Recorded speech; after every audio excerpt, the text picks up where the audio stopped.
Illusion shattered! Be still!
Huh?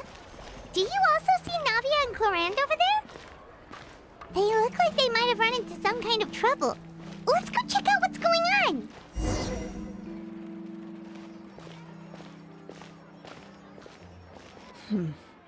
Still no dice?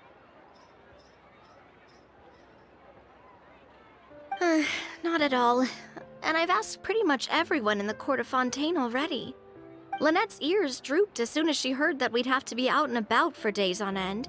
And Fremine, he hid himself under his helmet as soon as he realized there'd be people around that he didn't know. What about Chiori and Charlotte? I feel like both of them would be more than up to it. I've asked them already, but they're both pretty busy right now. I just gave the members of the Spina a few days off, too, so I don't want to bother them either. This is getting pretty difficult. Navia, Clorinde, what's up? Oh my. Well, if it isn't my dear partners. How are you all doing? Huh. Navia? Huh? Oh, you mean... Yep, this is our chance.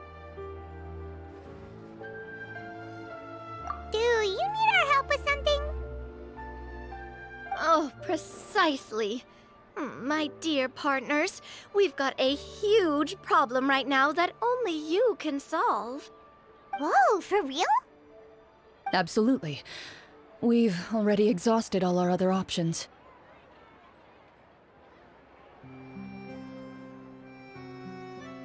Traveler, Paimon, would you join us and play Marechaussee Hunter Judgment Day? Marechaussee what now? It's a new game script by the Tabletop Troupe, a local roleplay adventure club. Ever heard of the Tabletop Troupe? They put out games that allow you to participate in a story and roleplay characters with your friends. Oh, I've loved their stuff ever since I was a kid. That sounds super interesting. Clorinde and I are both veteran members of the club. Recently, someone came up with a new script and was looking for people to help playtest it for them. And when they asked, of course I couldn't refuse. I mean, come on! A brand new script? Nobody has ever played it before. Mm-hmm. Generally speaking, scripts at that level of development have a lot of issues, but I think this one is pretty solid. The author obviously put a lot of work into the story, and the world building is also quite credible. Whoa, whoa, whoa! I know I was the one that handed you the script, but some of us haven't read it yet. No spoilers, please. Anyway, the script calls for a team of 4. Ah, yes. We're missing one final player right now. So, you're saying you'll help us out? I knew I could count on you, partner. Paimon and the Traveler are kind of a package deal. Is that okay? That's not a problem. I'll adjust the pace based on the actual number of players, and ensure that everyone has a good time. Well, Traveler, what do you think? Wanna play? Paimon will follow your lead. Well, that solves our problem. You have our thanks. Woohoo! I'll go grab the script manager from the club right away. The script manager? Didn't you just say that you gave Clorinde? The club introduced a completely new kind of gameplay for the script. In this iteration, the Game Master's version of the script is incomplete. The script manager provides the next part of the script only after players have completed the current list of objectives. On top of that, in order to increase player immersion, the club has created some of the story's sets and scenes in real life. We'll only know where we should go once the script manager reveals the starting location. Wow, you're right. Whoever wrote this script really did put in a lot of work. And it's got a real healthy amount of suspense, right? I mean, even the GM doesn't know how the story will end. I look forward to experiencing it with you all. Why don't you go meet up with the others first? They should all be waiting at Chioria Boutique. I'll come over with the script manager as soon as I find them. Sounds good. Remember to always watch where you're going, and don't rush. You say that like I'm 6 years old or something. Let me think. What kind of character should I play this time? I just hope you'll pick up some useful skills this time. Oh, and stop trying to persuade every animal you come across.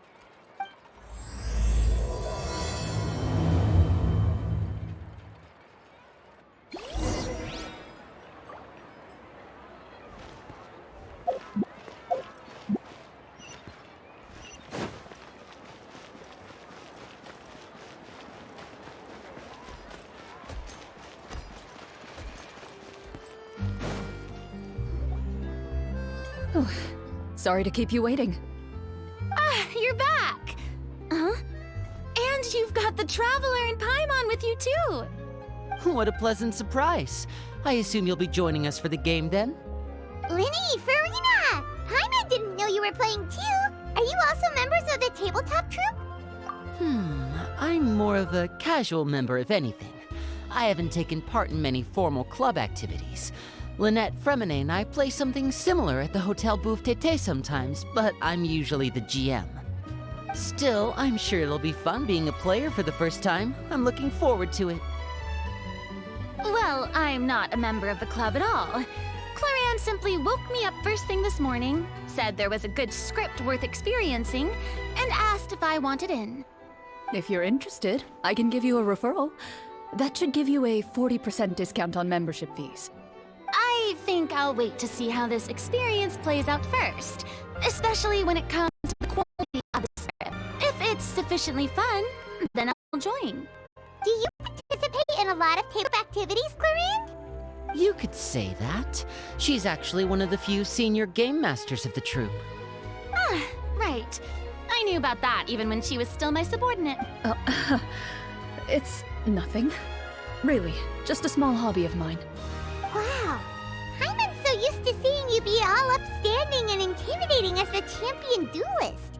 It's kind of hard to imagine you role-playing with a bunch of friends. Surely you jest. I would never intentionally make things difficult for my players. I maintain a clear boundary between my professional and personal lives. The me you see at court represents the law and order of Fontaine. Put all personal feelings to the side, and grant a fair duel to all who seek to defend their honor. But in my personal life, I'm just an ordinary person.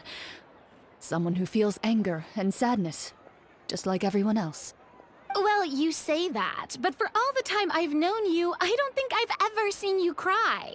I've seen you get angry, sure, but now I'm wondering whether you were actually mad or if it just looked that way from the outside. I was probably in work mode during those times. Is that so?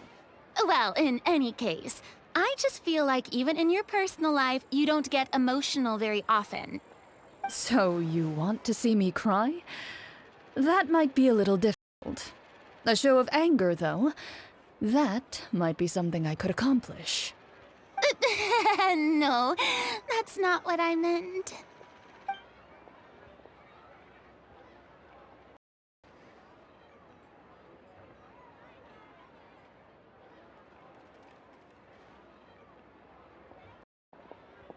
I'm back! Here, allow me to introduce you to the script manager, Mr. Florian. Pleasure to meet you all. Hello.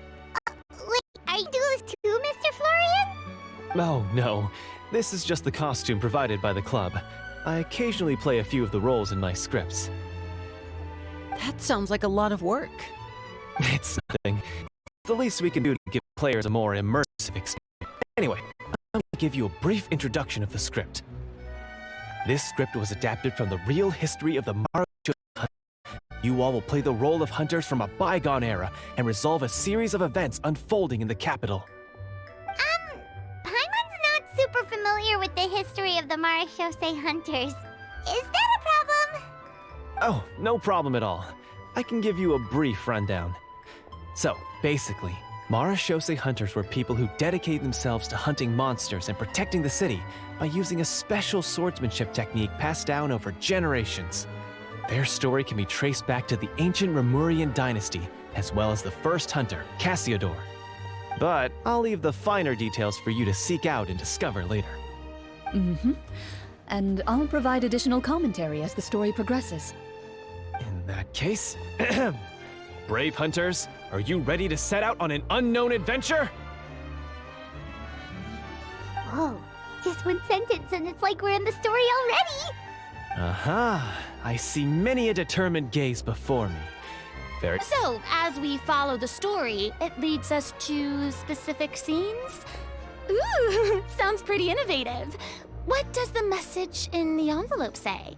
It's the exact location of the scene, as well as the formal permission to use the venue. Huh, seems like they have everything prepared. Please check all your belongings, everyone, and make sure you haven't forgotten anything. Once you're ready, please follow me to the designated location.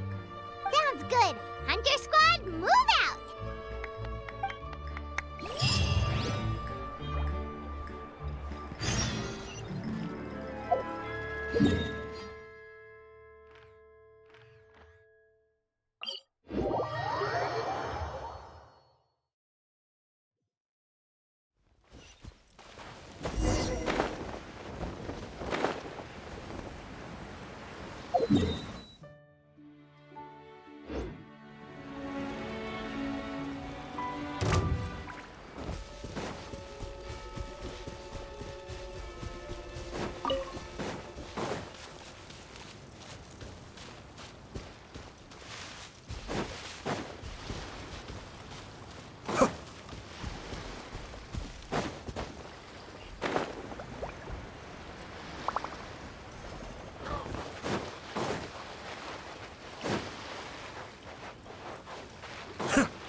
Whoa, they really have thought of everything. Even the phaetometer is here and ready to go for us. The phaetometer. What's that? It's a card that's used to determine action success or failure. We'll need to use it when we try to use certain skills. And what about all the dessert and tea? Is that for us as well? That's what the message said. Really? That's so nice. It feels just like a tea party with friends. Those snacks have Paimon's name written all over them! I think you might be more of a snack hunter than a marashose hunter, Paimon. Snack Hunter Paimon reported for duty. If there are delicious snacks to be found, Paimon will track down every last one. The desserts are great, but I'm still looking forward to the story more than anything. Very fair. Then, let us begin. First, please pick up the blank character cards in front of you and write down your name and profession. You can find an abbreviated version of the rules printed on the back of your character card. If you have any questions, feel free to ask me. In this story, everyone is a marashose hunter. To reflect this, the club has prepared a small badge for everyone. Ooh, nice! As hunters, you have proficiency in swordsmanship and fighting by default, so there's no need to allocate any additional skill points to those areas. Swordsmanship? So there's a fighting part to all of this? Paimon's not sure she can do all that on her own. Maybe Paimon can just stick with you? Why don't you share a character card then? The Traveler will be the marashose hunter, and you can be his little floating assistant. Kinda like in real life. So, for the name, do I fill it out with the name of my character? Yep, it can be any name you like. You can use your real name too if you want. I do that whenever I get too lazy to think of a new name. Oh, so it would be like experiencing a different life, but still as yourself. That's not a bad idea. In that case, I think I'll continue to use the name Linny then. Next up is the skill sheet. You have a limited amount of skill points that you can use to learn a number of skills. The more points you invest in a particular skill, the easier it will be to pass associated checks. I'll take persuasion and investigation. Those are must-haves when it comes to missions like these. Oh, those skills sound like they'd be useful for gathering intelligence. Good idea, Navia. Just as expected of a veteran player. So should we also take those skills then? Not necessarily. Since we're working together as a team, we could leave the negotiations to Navia and use our skill points to pick up other useful skills. For example, I think I'll take stealth and sleight of hand. That will give us more options if we run into any situations we can't negotiate our way out of. Oh, interesting. I wasn't thinking about it like that. I suppose it's not so different from an acting troupe. Everyone has their own role to play. Let me see. I'll take arts and performance. I'm not quite sure what use they'll be, but I'm not as knowledgeable about the other skills, and I am not too confident I'd be able to roleplay them well. Well, that leaves us. What do you want to learn, Traveler?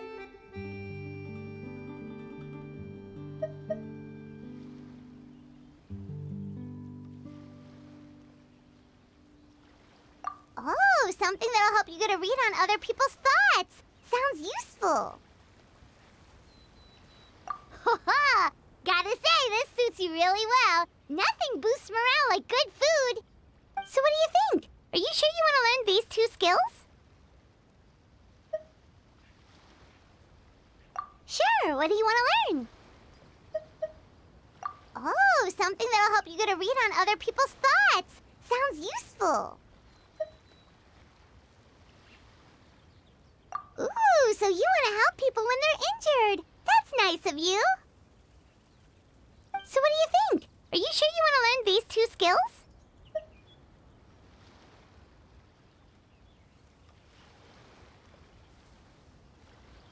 Sure, what do you want to learn? Oh, something that'll help you get a read on other people's thoughts. Sounds useful. Ha! Gotta say, this suits you really well. Nothing boosts. So what do you think? Are you sure you want to learn the... Let's see. Oh, looks like you each have enough points to choose one final skill. You've all picked such classic skills. It's fine to go a little bit out of the box, you know. Why do I get the feeling she's getting ready to cause trouble? For example, this one here. Summon. Doesn't it sound super mysterious and cool? Oh, I saw that one just now as well. The description says, this skill can be used under certain circumstances to summon characters or creatures that fit the script's world-building rules. The script's world-building rules, huh? But how are we supposed to know what a Marachose hunter can summon? Oh, that's not for us to worry about, my friend. Just learn the skills that interest you, and the GM will take care of the rest. All right, you've convinced Paimon. Let's learn summon then. Paimon can't wait to see what kind of thing shows up. Well, now that everyone's more or less finished creating their characters, we can begin. Since 2 of our players are doing this for the first time, though, let me ask. Would you like to play on easy mode or authentic mode? What's the difference between the two? Well, in role-playing games, the story sometimes changes based on the decisions of the players and the results of the Fatometer. For example, if you fail a check, that means you cannot use the target skill in that scenario. A critical failure may even result in further negative consequences. If you choose to play in authentic mode, every time you elect to use a skill, you'll need to use the Fatometer to see whether you succeed or fail, and face any consequences that may follow. If you choose easy mode instead, every check will be successful by default, and you won't have to worry about luck playing a factor.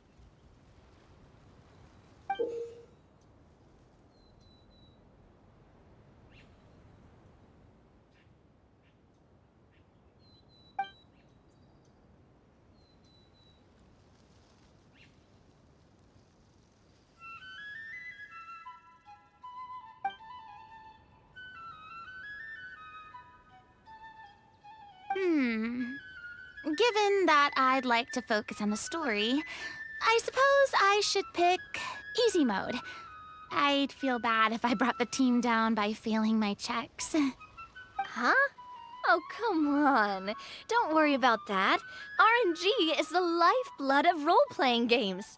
I'm never knowing what you might have to overcome. Ugh, doesn't that sound exciting?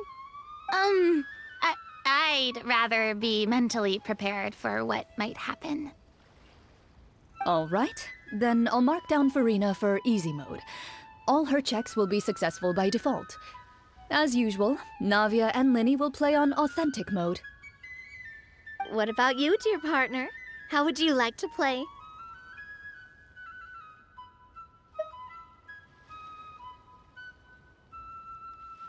Are you sure? Trust me, you'll see the beauty of RNG. Honestly, I don't think Clorinde would make things too difficult for us no matter what the Fatometer says. Isn't that right, Clorinde? No promises. That wasn't super reassuring. Well, anyway, enough talk. Let's get started. I want to experience at least a good chunk of the story today. Speaking of the story, why is the beginning scene on a beach? Well, that's because... a long time ago, back when human civilization was still in its infancy, powerful demons and evil sorcerers ruled over the land. They created a host of monsters and sent them to slaughter all humans in existence. Soon, a group of human rebels banded together. With their swords raised, they swore to brave the darkness, and in doing so, subdue each and every monster that sought their destruction. They became known as the Marachose Hunters.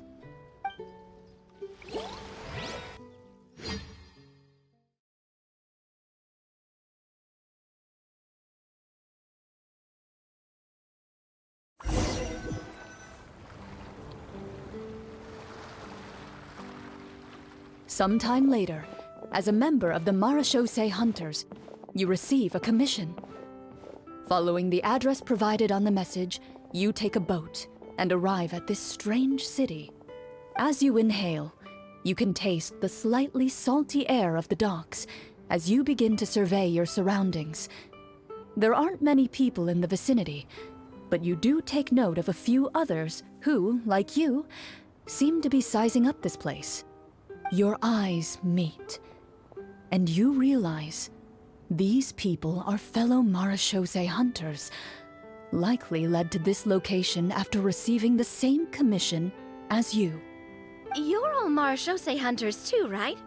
Allow me to introduce myself. The name's Navia, monster hunter by trade and helpful neighborhood businesswoman on the side.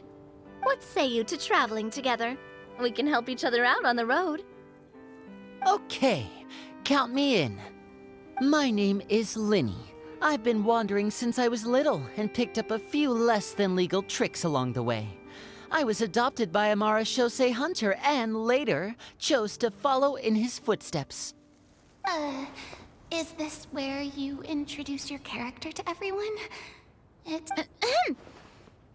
name is Farina, and, Hey, that's really cool. You can do it, Farina. That's exactly how it's done. Paimon is Paimon, a good friend and companion to this marechaussee hunter right here. I've been studying the culinary arts since I was a child. I hope my delicious food can help boost people's spirits. That's wonderful. I'll be looking forward to your cooking during our adventures together. Well, if we're all here for the same commission, why don't we take some time to confirm what we need to do? You open your envelopes at the same time. The message reads, "To the honorable and trustworthy marechaussee hunters, our kingdom is currently facing a grave crisis. The lands outside the capital have been overtaken by monsters, and our people are being led astray by forces of wickedness. We beseech you, please help us resolve this crisis and return peace and stability to our home." The layout of this city looks super familiar. It kind of reminds Paimon of Mondstadt. The scriptwriter must have used a real-world city as a reference when As experienced hunters, the layout of the city reminds you of places once traveled. You recall the sight of tree-lined streets and the gentle tranquility of days gone by. Yet, as you regard the city in front of you, it appears to be little more than an empty shell. Its hollow gates are open to you, beckoning you to come forth and bring salvation back to the town. I carefully read every line of the letter and turn my attention to the signatures at the bottom. Who issued this commission to us? You see a long string of unfamiliar names. It would seem that many of the residents of the city issued this commission together. They sensed that things were not right within the kingdom and sent a distress signal to the outside world. In that case, why don't we take a walk around the city and see if we can learn anything from the local residents?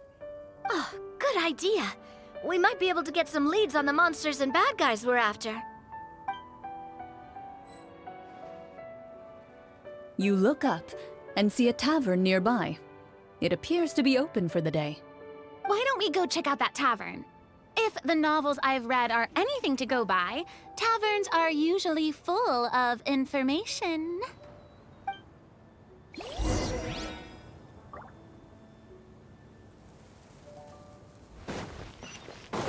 As you approach the tavern, you find a plainly dressed woman standing nearby. She appears to be rather troubled about something.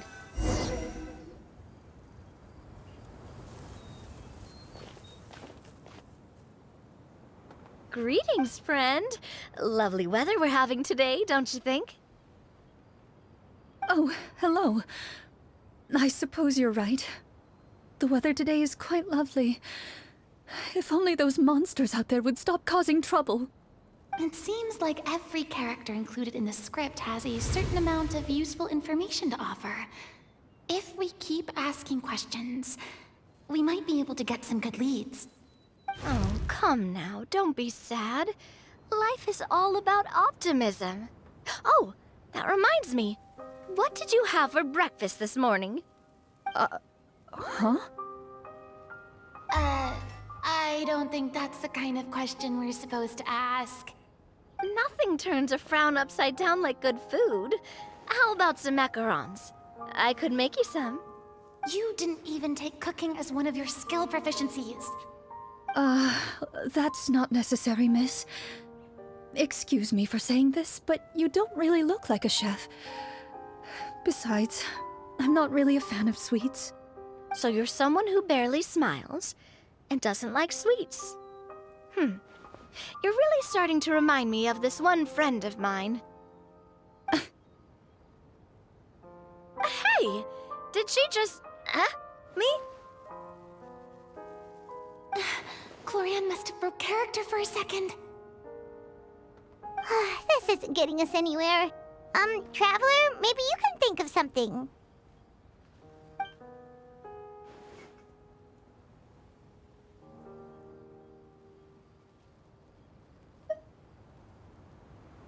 The results of insight checks aren't disclosed to the players.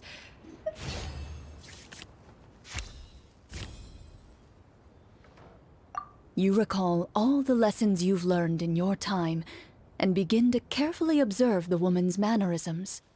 You notice that when she's quiet, she has an empty look in her eyes, as if her thoughts have drifted to a place far, far away. And when she speaks, she often subconsciously reaches out to touch the ring on her left hand.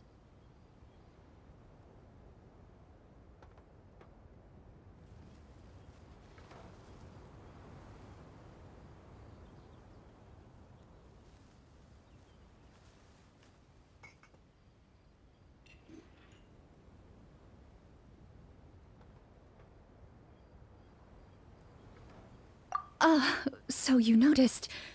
That's a little embarrassing. A horde of monsters suddenly appeared near the capital recently, so all the guards were dispatched to fight them.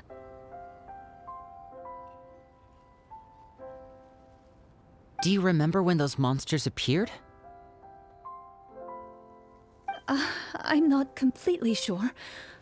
All I know is that my husband was dispatched to fight them 3 days ago. Do you know where he was sent? It all happened so fast. When we said our goodbyes, he couldn't even tell me where they were sending him. You have our thanks, friend. We'll find and defeat those monsters as soon as possible. We sincerely hope your husband will be able to return to your side soon. Oh, thank you. Don't worry. We'll find him. Just try to remain optimistic and wait for good news. We don't always get to choose what happens to us. But we do get to choose the little things like what we eat and how we respond to the things life throws our way.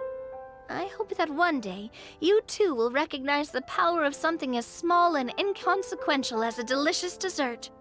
I'll do my best.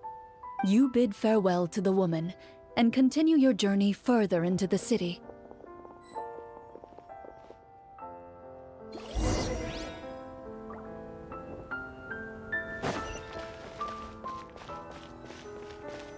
As you venture further into the city, the streets appear largely empty. An elderly woman walks past. You see her shake her head as she puts away her wrinkled wallet. A nearby merchant folds his arms and gives you a disdainful look. You get the impression that he's someone who has long gotten used to the sight before him.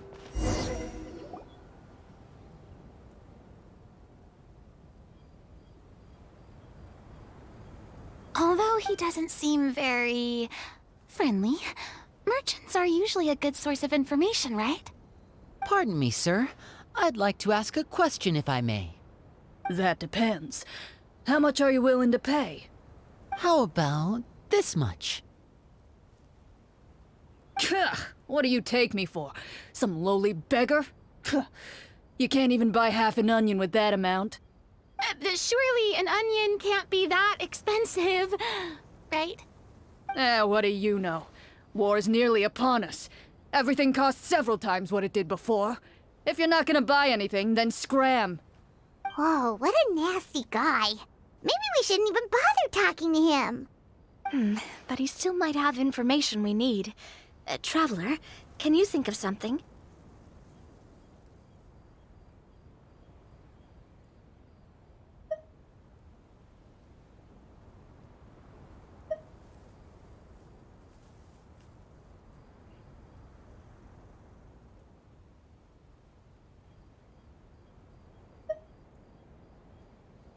Okay, while everyone is talking, I secretly use my magic props to summon a bottle of wine without the merchant noticing.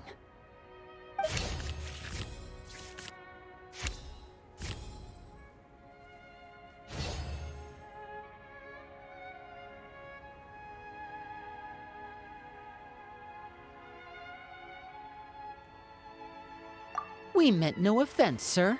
Here, allow me to offer you this bottle of vintage wine, made only from the finest grapes. I'll just leave it here.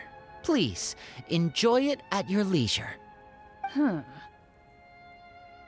Ah, I should mention that this wine is the perfect accompaniment to a meal. I'd suggest enjoying it with dinner. All right. Go on and ask. What do you want to know? Do you have any information on the monsters or the crisis that has overtaken the kingdom? Crisis? If you ask me, there's a crisis everywhere you look. Those monsters are camped outside the city, and they've been destroying all our trade routes. We have limited reserves within the city, so if this continues, we're all gonna be in big trouble. Wait, you're saying no one has put a plan in place to distribute supplies or maintain order? We could all starve and those nobles in the palace wouldn't even break a sweat. Who knows? Maybe they've been in cahoots with the monsters all along. That is concerning. Thank you, sir. We won't take up any more of your time now.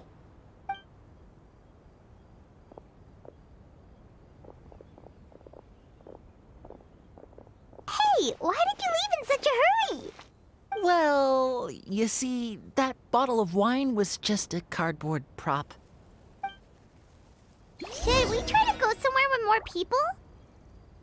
Oh, how about the city square? Follow me. Before you lies the city's central square. You see a man with a slightly anxious look on his face, pacing back and forth, his head hanging low. He doesn't seem to notice your approach. Still immersed in his own thoughts, he shakes his head and lets out a long sigh. This guy seems promising enough. Maybe I can get some information out of him. Hello, sir. Is there anything I can do to help you? Wait, you're... I'm... Oh, dear goodness! You're a Marechaussee hunter! You recognize us? Ah, are you one of the people who wrote the commission letter? Yes, yes!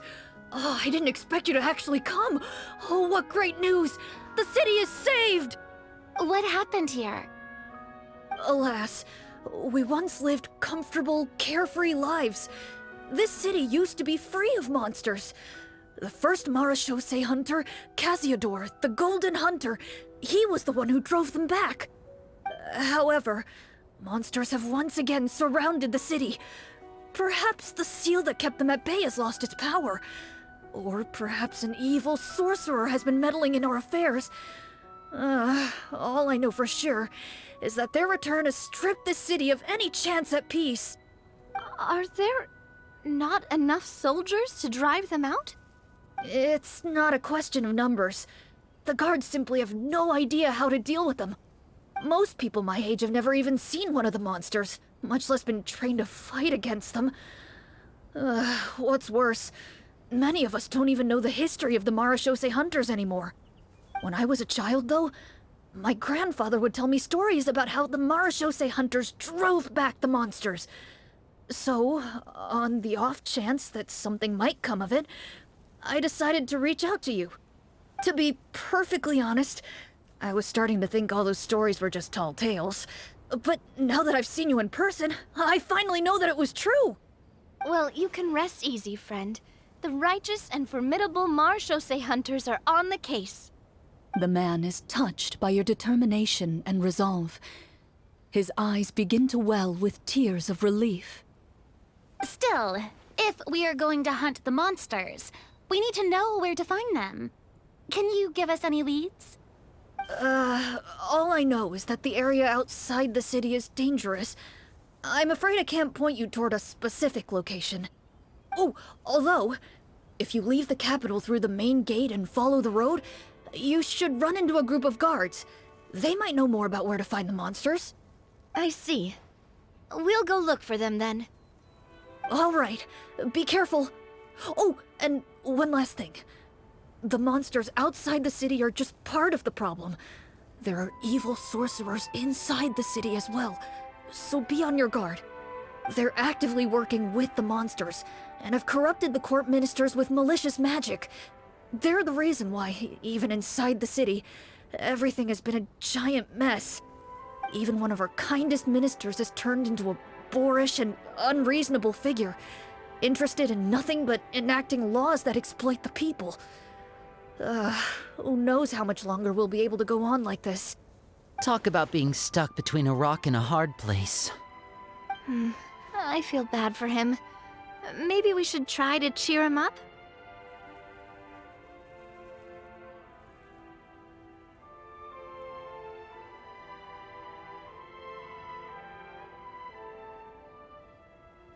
Hey, not everything can... I appreciate your kindness, brave hunters.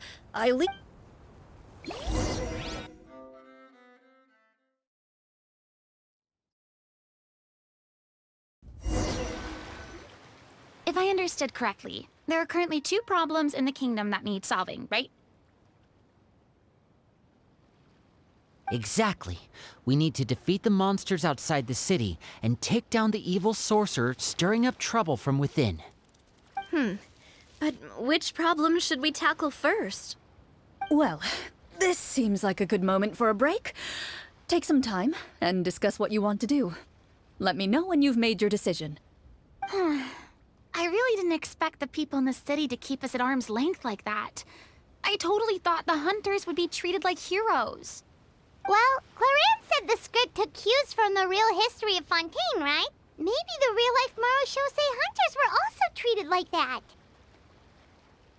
I wouldn't say it's a perfect representation of history, but there are definitely some similarities. Would you like to hear more about it? Sure. As long as it doesn't spoil anything in the script. You brought up bits and pieces of the hunter's history before, but it was all in passing. Paimon wants to know too! The hunters were super powerful, right? Were they all from a special line of supernatural beings or something? Kind of like the yokai in Inazuma? No. All Marachose hunters were ordinary mortal fighters. The only thing that set them apart were the special sword techniques passed down over the centuries. Huh? So you mean anyone could become a Marachose hunter? In theory, yes. All you would need to do is survive the rigorous training and master the swordsmanship techniques required to fight the monsters. Still, most people dropped out at the early stages, and others called it quits the minute they saw a monster in person. To become a hunter, you must be strong in both body and mind. What kind of monsters did the hunters fight exactly? Oh, and the evil sorcerer the script mentions. Did they exist in real life too? The land of Fontaine once played host to an ancient dynasty known as Remuria. After that dynasty fell, monsters began to appear, intent on obstructing humans from establishing a new social order. One of the ancient sorcerers of Remuria used his power to assemble a formidable army of golems. He sought to use that force to establish himself as king. Now wait a second. Don't tell me that guy was the inspiration for the evil sorcerer in the script. We still haven't found any in-game information on him yet. So, why don't you talk about someone else for now? Well, I wasn't planning on going into anything you might be able to find out in the game. But if you want me to talk about something else, then... How about Casiodor, the Golden Hunter? Or Egeria, the ex-Hydro Archon? Wait, but those people are all from a super long time ago. Where did you learn all this, Clorinde? From my master. By master, you mean Miss Petronia? Is someone you know? Absolutely. Miss Petronia and my father were good friends. Back in the day, she would often bring Clorinde over to play, but then... Let's not get off topic. Anyway, back to what I was saying. Responding to Egeria's call, a number of warriors followed Cassiodor into battle against the monsters. This group of warriors, under Cassiodor's leadership, became known as the Marechaussee Hunters. Yet, as Fontaine entered an era of peace, their work gradually became obsolete. The Marechaussee Phantom, originally an association made up of hunters, eventually came to be predominantly comprised of Melusines. Ah, I see. That explains why most of the people in the script have forgotten the hunters or think of them as nothing more than a legend. Is that really a bad thing, though? It can get tough always being the one shouldering everyone's expectations.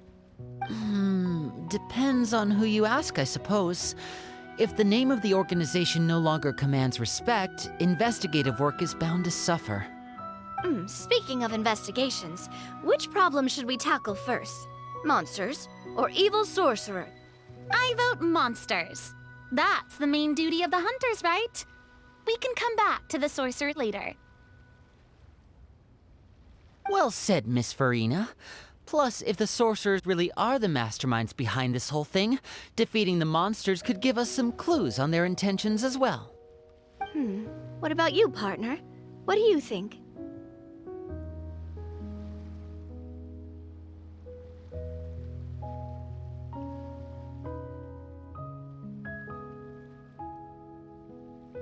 It's decided then.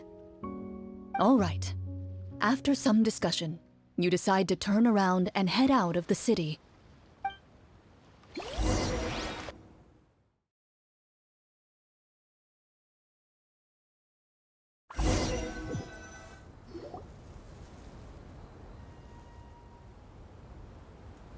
Let's take a look around, like that guy said.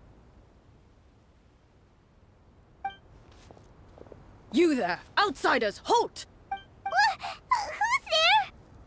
An armored man approaches you. He has a tall, muscular build and a determined expression in his eyes. Just one look, and you can tell he's fought in his fair share of battles. Although he's trying his best to conceal his current state, his uneven gait and the sweat dripping down his forehead make it obvious that he's been wounded and is in serious pain. I'm the captain of the guard. I saw you sneaking around the city earlier, so I'll only ask this once. State your purpose, or it's off to the dungeons for the lot of you. Wow, it's been a while since someone's been this suspicious of us. I said talk, not whisper between yourselves. Have you ever heard of the Marechaussee Hunters? Marechaussee Hunters? Ha! That fairy tale, you mean? What, you expect me to believe you're one of them?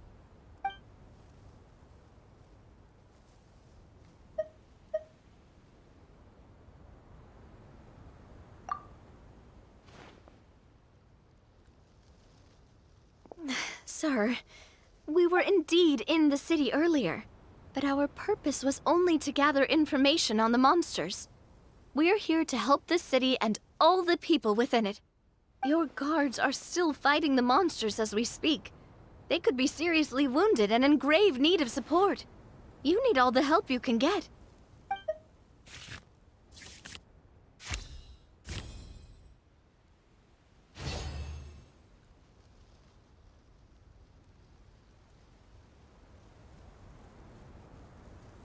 The man regards you with doubt and concern. After a period of inner struggle, he lets out a long sigh and informs you of the locations where the monsters have appeared.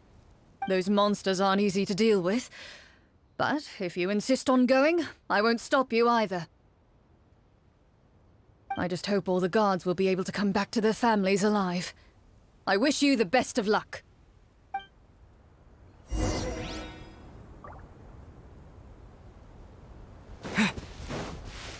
Based on what the captain said, the monster should be right up ahead. Let's go. Hopefully we're not too late. As you approach the battlefield, you see numerous people lying by the side of the road. They appear to be dressed like guards.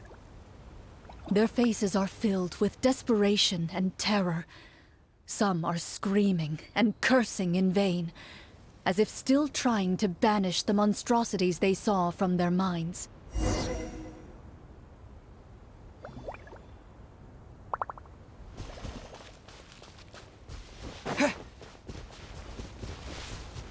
A few of the wounded look up at you in shock and disbelief.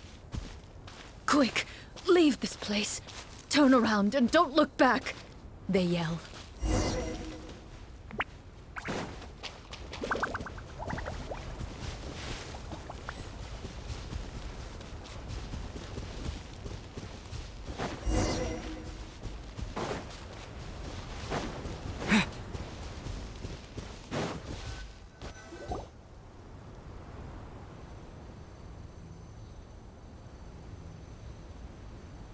This is the place he mentioned, right?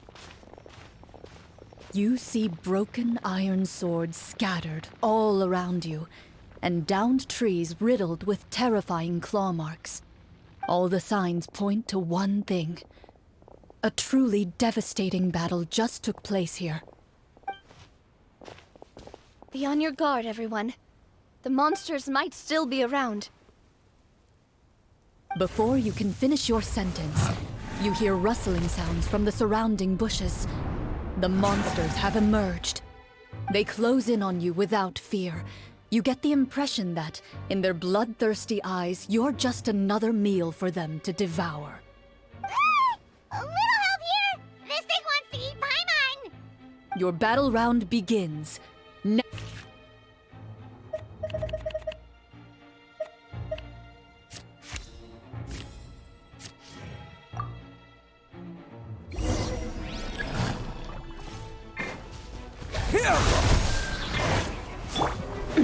Feeling lucky? And voila! Shower me with praise! Scatter! The next battle round begins now. There, I guess. Feeling lucky? Step right up! Propagate! Hey there! Here comes the finale!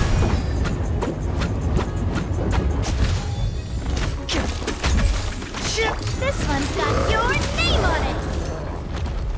The monsters let out a terrifying roar of anger and resentment. Before Ugh, thank goodness it's over. We're lucky the Marashose Hunter class came with all those preset skill points. Otherwise, we would have been in some real trouble. I never knew the Fatometer even determines the amount of damage you inflict. If you get unlucky, isn't it just game over right then and there? That's part of the fun. The uncertainty of... Just as you begin to celebrate your victory, a suspicious lump on the ground catches your attention. A suspicious lump.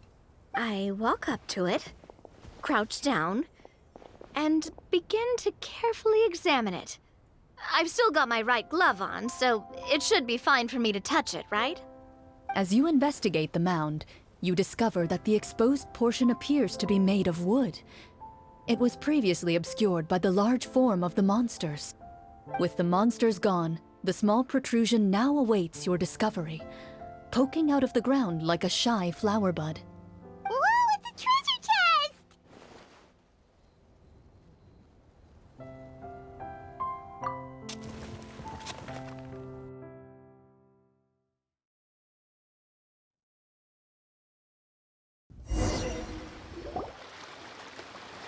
With everyone's help, you successfully excavate the wooden chest from the ground.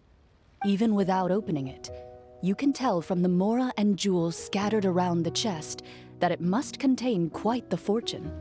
Makes sense. We worked hard for this. Let's open it and we can share what's inside. I can understand your excitement, Paimon, but think about it. Doesn't it seem like there are people out there who need this treasure more than us? Yeah. Think about all the people suffering in the capital, or all those guards who got hurt fighting the monsters. Wouldn't it be better if we gave the treasure to them? Wait, Is that how it works? Paimon thought since we were the ones to dig it up, we could just take it for ourselves. Well, let's put it this way. Any decision you make during a role-playing game can impact the future course of the story. But would the people really believe us? It's hard enough for us to prove we're Marchese hunters. What if they think we procured the treasure illegally? They might get even more suspicious of us. That's definitely something we should consider. Maybe we can come up with an explanation in advance. Well, if donating it could cause that much trouble, why don't we use it to buy some gear and fill up on good food? Then we'll be ready to fight even more bad guys. Looks like you're facing a difficult choice once again. Well, it's getting late. Wow, where did... I'm not sure if it's because I'm having so much fun with you all or because the story is particularly enticing, but I feel like I could almost keep going. Here, here. Ooh, how about we play through the night? Yeah, that won't work for me either. Lynette will give me an earful if I get home too late. I understand how you feel, Navia, but we have to change venues for the next part of the story anyway. Huh? Mm-hmm. There's a special note for the GM at the end of this section that says to proceed to an indoor set for the next part of the script. Whoa, they really pulled out all the stops for this new script. Well, even if we end the game for the day, we can still stay. Something tells me you just want to finish the free desserts before... That's just a coincidence, okay? Besides, to Paimon, not finishing free food feels even worse than having to buy your own. And anyway, Paimon really does want to hear more about Clorinde's master. Well...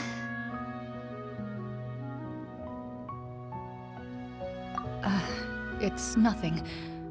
I appreciate the concern, but it's all in the past.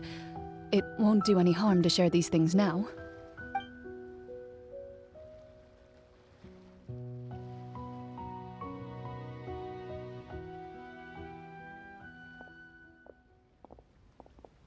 My earliest memories are of living with Master. According to her, she saved me from certain people of ill repute. My birth parents had left me behind some time before that. What a heavy beginning for a life story. Master was a fascinating individual, if inexperienced in the ways of raising children. My first ever toy was a short sword. Although I suppose it wasn't so much a toy as something Master removed from her waist and handed to a noisy child in need of distraction. Oh, wait, so she handed an axe? Of course I did. I cut my palm and bled quite a lot. See, that's what you get for not holding the sword properly, she told me. She then crouched down next to me and said, "Give me your hand. I'll teach you to bandage this wound. After that, it's time to learn how to truly hold a blade." Excuse me for asking this, Clorinde, but how old were you exactly when all this happened? Probably around, 3, give or take. 3? Isn't that when most kids are still struggling to hold a fork? As I said, Master was rather inexperienced in the ways of raising children.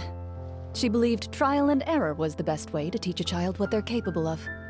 I'm not so sure this is a question of experience. I didn't see anything wrong with her ways at the time. And anyway, children don't get to choose how they're raised. Oh, she did bring me back a pet from Liyue once.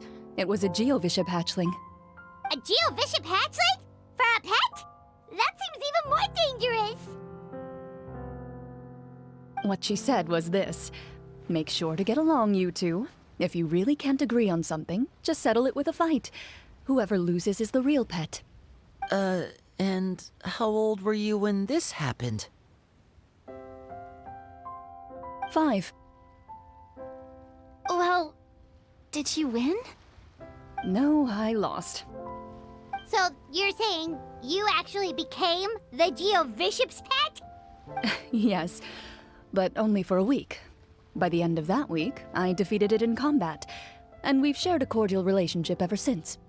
That really doesn't sound like the kind of childhood someone should have. Later on, I gradually understood that Master most likely didn't know any other way to raise a child. She was a marechaussee hunter, but I never heard her bring up her own parents. Thanks to her, I learned how to navigate the forest by the age of 6, and could hunt monsters in the wild by myself the year after that.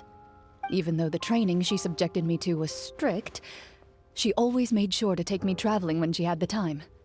We met many of her friends during those days. That was also how I met Mr. Callis and his family. I still remember the first time we met.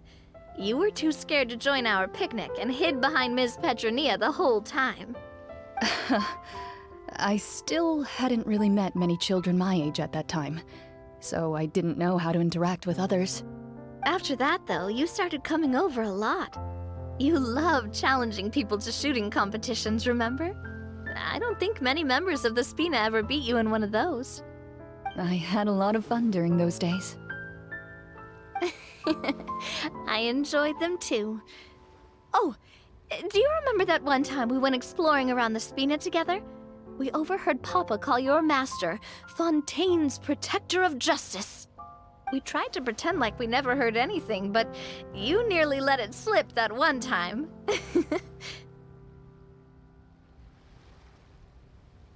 Protector of Justice. Oh, wait, you mean that vigilante hero from 20 years ago? The one who was always active at night? Yep, that would be her. She often would put on a black cloak and go out at night. I never knew where she went or what she was doing. Until, like Navia said, we overheard the truth from Mr. Callis that night. 20 years ago, huh? I still remember the guards leaving all kinds of witness reports about her on Nervalette's desk. My apologies. Oh, there's no need to apologize. You had nothing to do with it. And anyway, everything she did was for a good cause. Although, calling herself the Protector of Order was a bit much. Especially when she deliberately operated outside the law. Huh? When did the Protector of Justice become the Protector of Order? Oh, she had a bunch of code names. I heard she would just come up with a name on the spot whenever she was asked. Later on, she probably got sick of answering those questions and decided to stick to just 2. The Protector of Justice and the Protector of Order. That sounds like her, all right. I bet she forgot which of the 2 she'd use by the time she got back each night. Well, she certainly sounds like a fascinating individual. With her strong sense of justice, it's no surprise her student followed in her footsteps. It's true. I always wanted to become like her. Someone powerful, independent, and with a strong sense of conviction. But...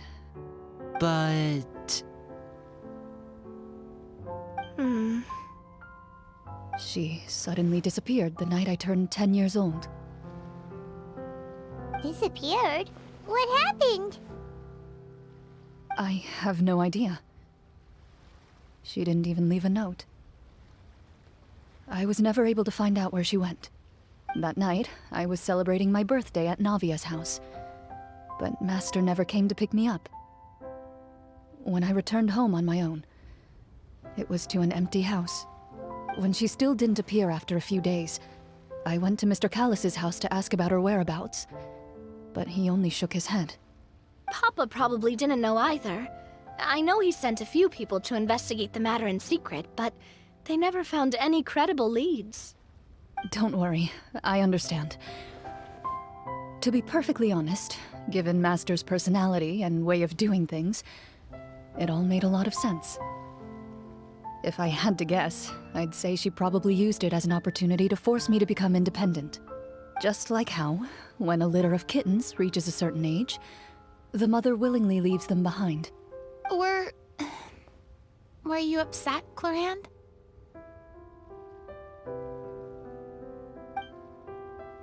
I was at first, but not anymore. I don't believe Master would suddenly disappear for no reason. There must have been something she just had to do. Well, despite everything, you still managed to follow in her footsteps and become the greatest champion duelist in all of Fontaine. You're practically a living symbol of law and justice. I suspect my position would be far too by the books for her. Master always did whatever she pleased. But you're right. I suppose I do take after her in some ways. Who knew Clorinde had such an interesting past? I never had the chance to ask her about it before.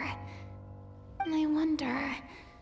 if Clorinde's master were the champion duelist back then, would that duel against Mr. Callus have gone differently? Oh no. Judging by the atmosphere, Clorinde and Navia are probably thinking something similar. The mood just got super awkward all of a sudden. Well, anyway. Would you look at the time? It's getting dark, so we should probably call it a day for real this time. If we keep talking like this, we really will be here all night. I had a great time today, Miss Clorinde. Thank you for being our GM. Anytime. The script was good, but I've got... Hey, you...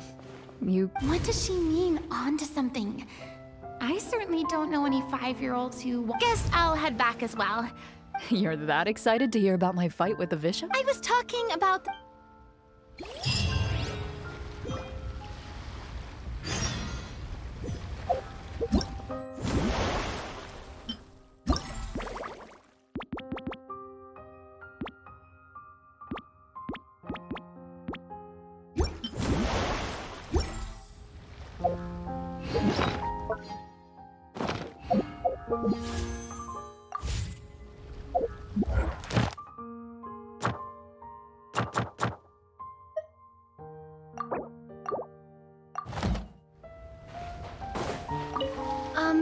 Just between the two of us, could you tell me what it was like to be the Geo-Bishop's pet? It was nothing special, really. Geo-Bishops don't understand the concept of a pet. So basically, it just And... yeah, it hurt. Oh...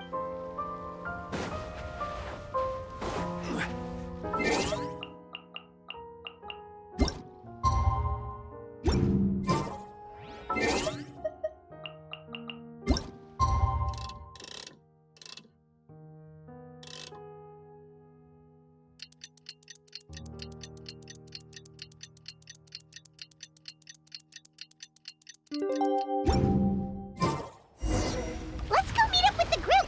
Paimon's really looking forward to today's story.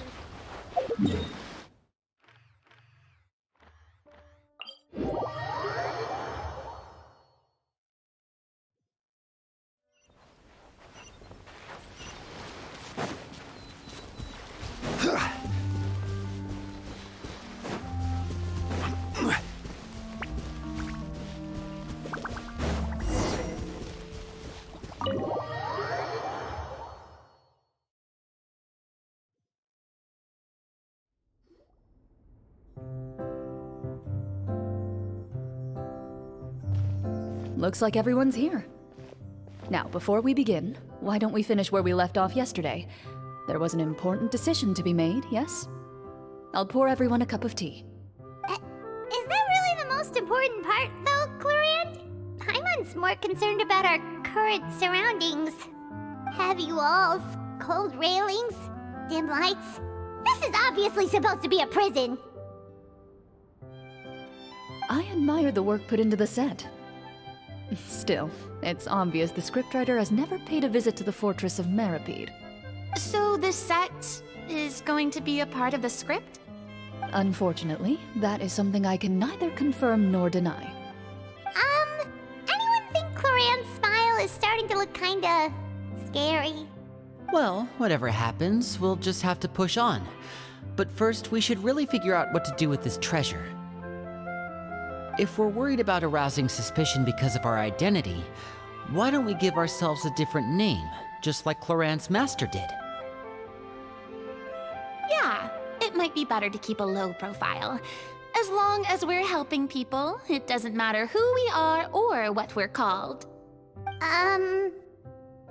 Staring at me won't get you anywhere. Or did you want some more tea? Oh, Paimon's good. Thanks. Why aren't you saying anything, Navia? Wait, what's that next to you? Oh, this is the short sword Clorinde mentioned last night. I found it. Huh. I'm surprised you managed to track it down after all this time.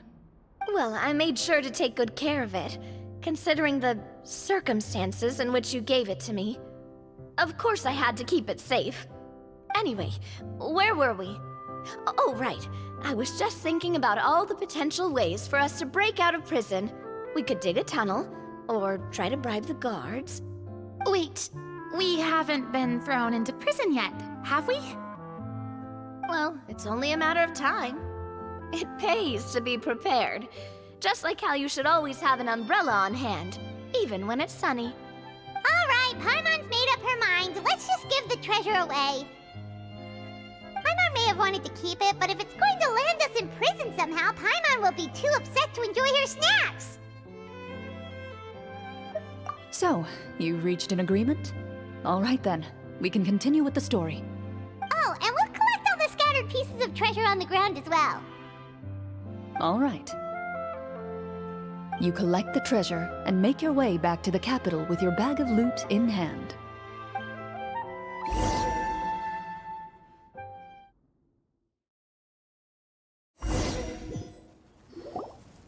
The city is still shrouded in a gloomy, oppressive atmosphere, but your spirits are surprisingly high.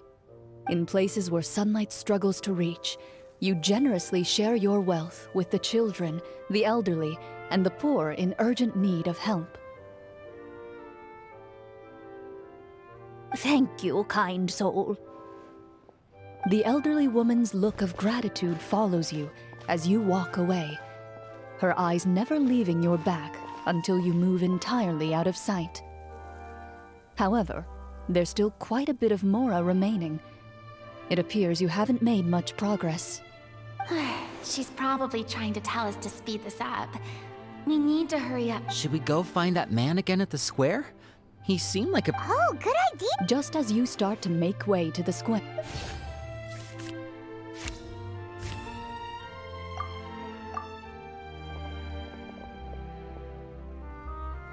Please wait, distinguished guests. several strange guards suddenly call out to you. They run forward to meet you and proceed to politely pay their respects. Greetings, gentlemen. Are we being invited for afternoon tea? Surely you jest, my lady. That would not be our place. It is His Excellency the King who requests...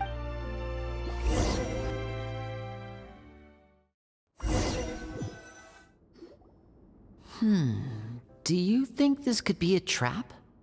Well, we have to investigate the court at some point, right? Meeting the king himself would be a fantastic opportunity. I say we go for it.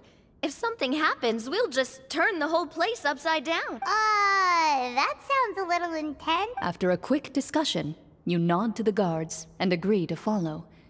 They lead you all the way to the audience hall of the palace. Gilded tables line both sides of the hall. The space itself is adorned with all manner of expensive antiques, glass shelves, and silver candlesticks. The items appear quite ordinary in size and dimension, yet their presence somehow makes the emptiness of the hall. Wow, it's so luxurious. The elderly king, clad in a magnificent robe, sits upon the deep crimson throne before you. He wears above his head a majestic crown, with a gemstone the size of a bird's egg set right at the very front. As you observe it, you see a complex pattern of light reflect off its surface. They're here, Your Majesty. A man dressed in dark clothes, likely a minister, shields his mouth with his hands and bends down to whisper a few words to the king. After a moment, he lowers his hands and stands back up. His gaze shifts to fixate on your group, but he does not move from his place at the king's side. The king does not appear entirely aware of his surroundings. The man by his side, though, we should keep a close eye on him. The king remains still and says nothing. The minister is the one who speaks. Esteemed guests, allow me to thank you for coming to our faraway kingdom. Unfortunately, His Majesty the King finds himself quite exhausted from work. So please allow me, his Prime Minister, to welcome you in his stead. I've heard tell that your group, the Marechaussee Hunters, used your exceptional ability with the sword to repel the monsters near the capital. Such a great deed deserves to be rewarded. However, seeing that I was not fortunate enough to observe such a feat with my own eyes, you'll forgive me for seeking to verify the truth by speaking to you myself. Well, we've got nothing to hide. You brought us here to talk, right? So we'll just explain what happened.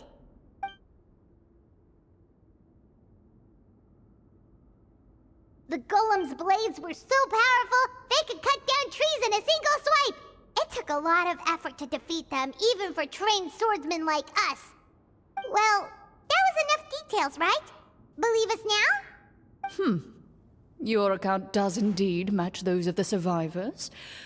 Since you were the ones who defeated the monsters, that must mean you are also in possession of the treasure they stole?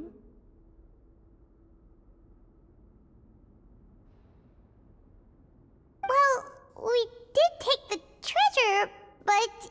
How did he know about the treasure? Ah, then I must ask that you return it at once. It belongs to the kingdom. Wait, but didn't you just say that our great deed deserved a reward? Shouldn't the treasure be considered a part of that? Yes, that was indeed what I said. But you seem to have forgotten a very important distinction. Only that which is freely given by the king can be considered a reward. Taking the rightful wealth of a kingdom without said permission, on the other hand, is a crime. But that's completely unreasonable. Yeah, that makes no sense! If it weren't for us, the treasure would still be buried underground somewhere! Maybe so, yet the fact remains. You tried to dispose of the treasure without reporting it to the court and without receiving permission, yes?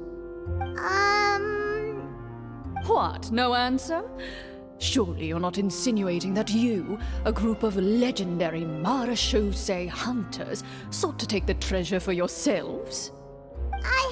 Well, what about the king? Is he just gonna let this guy talk for him the whole time? Clad in his magnificent robe, the king remains seated, with his hands resting on either side of the throne. His posture is rigid and unmoving. He stares forward with an empty look in his eyes, completely unmoved by the events before him. From the look of things, could the Prime Minister be the evil sorcerer? Or could both the King and the Prime Minister have fallen under the evil sorcerer's control? I would like to observe the number of guards stationed in the hall. The guards in the palace appear fully armed, their expressions solemn. Sensing the tense atmosphere in the room, they stand at the ready, each with a hand placed upon the hilt of their sword, as if prepared to draw their weapons and surround you at a moment's notice. Well, there goes my plan to turn the whole place upside down, I guess. It appears we've been visited by nothing more than a group of ill-intentioned imposters. What a pity. Guards, take them away and throw them in the dungeons. Before I decide your fate, however, I must first determine whether you have any accomplices outside the court. Can't we try to slip away? Or maybe start some kind of riot? But if we try to fight the guards right now...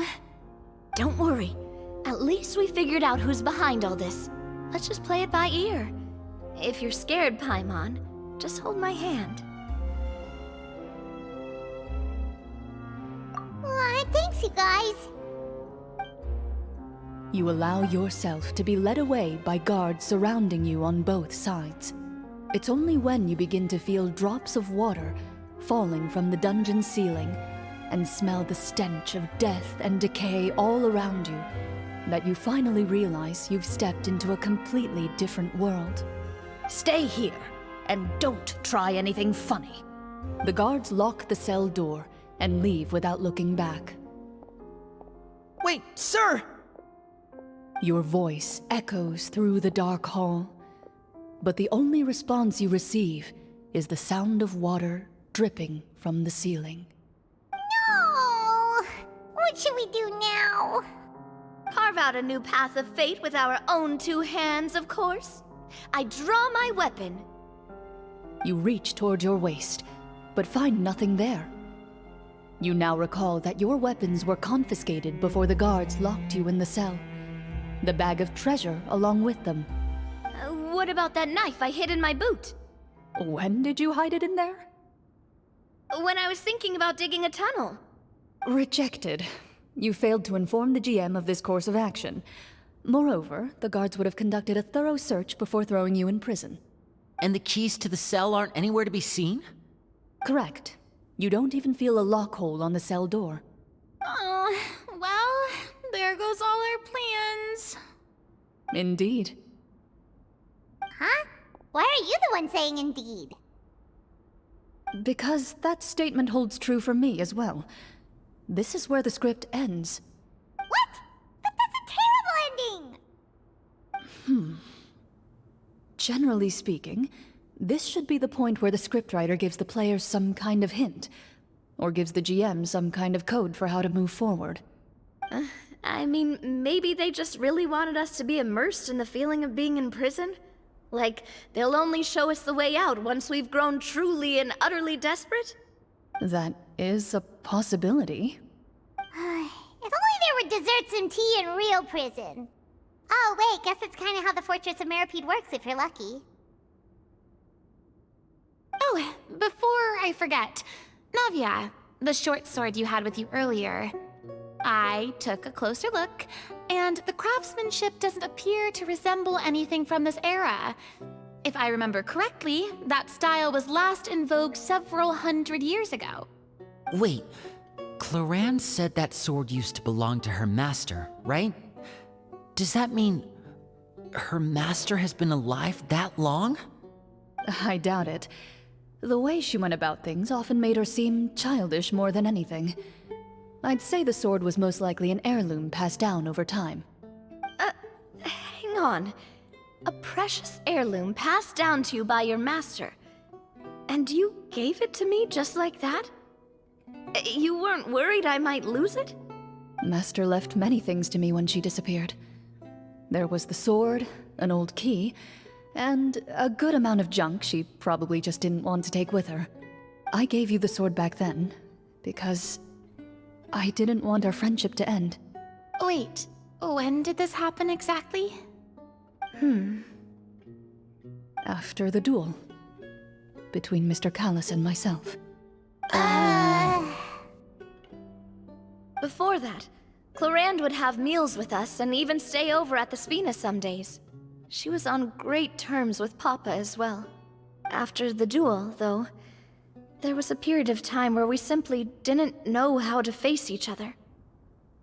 She entrusted this sword to me, and never came back. We were both sad, and conflicted, and totally overthinking everything as a result. Whenever I looked at this sword, I couldn't help but wonder. If Miss Petronia had never introduced us to each other at that picnic, maybe part of the sadness I was feeling could have been avoided. Back then, it felt like I hadn't just lost a father, but a close friend as well. No one can change the past. The most important thing is that you two found your way back to each other and can enjoy things like this together. Yep, you're right. I'm sorry, you two. I didn't mean to bring up any sad memories. Think nothing of it. No one here is at fault.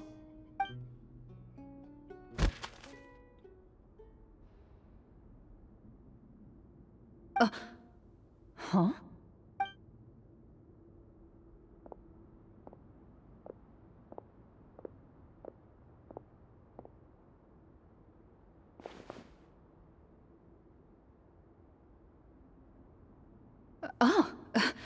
Looks like the next part of our script is here. Perfect timing. The situation was really starting to get desperate. And not just because of the prison thing. From Clorinde's face, Paimon really can't tell if it's good news or bad news?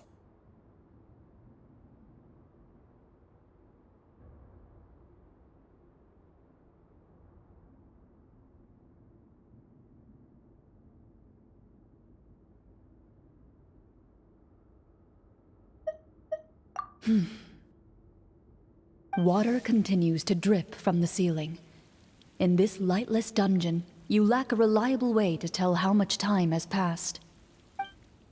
Eventually, you get used to the unpleasant odor of straw, mold, and rust, and find yourselves alternating between fits of drowsiness and despair.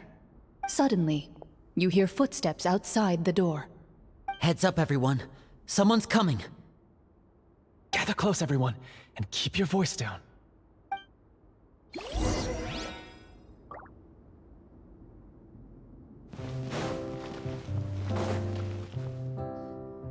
Who are you? I work as a guard in these dungeons, but my true identity is the same as your own. I'm also a Marechaussee hunter. Huh? Shh! I've already sent away the other guards, but if we make too much noise... I understand, but how can we be sure we can trust you? The king has issued a formal decree. In light of the irrefutable proof of your crime, you're to be executed before tomorrow's sunrise. If you want to escape, it has to be now. Executed? We barely did anything! Monsters appearing at the same location as the treasure. Could this entire thing have been a trap? There will be time for speculation once we're out of here. As for my identity, I have no way to prove that to you just yet. Infiltrating the capital was difficult, and finding a chance to speak with you has taken a lot out of me. I could go on, but I think we can all agree that now is not the time for details.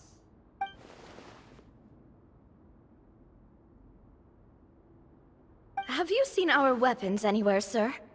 Don't worry, I brought them with me. They're just behind the door. Still, these weapons alone won't be enough to defeat the true enemy behind the scenes. His faction is too powerful. The guards are all under his control, and he's even stationed a number of golems in various rooms throughout the palace. To defeat him, you must find a secret vault. It is said that within that vault, the Marechaussee hunters of the past left behind a treasure with the power to defeat the sorcerer. You're not coming with us? No, I'll remain in the dungeons to deal with the guards. I'll try my best to distract them so they don't go after you. As long as my identity is not revealed, I'll be able to aid you when the final battle comes. In that case, please stay safe. Thank you for your concern. I will do my utmost. As for the location of the vault, here, this map should lead you there.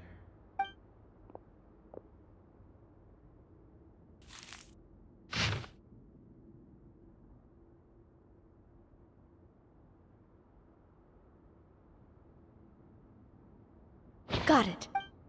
All right, once I open the door, remember to stick close and refrain. You now have the chance to restore the honor and legacy of the Marechaussee hunters.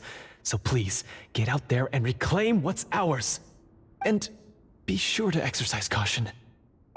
With the help of the guard, you successfully escape the dungeons. Your sense of despair and anxiety both seem to fade as you continue your quest.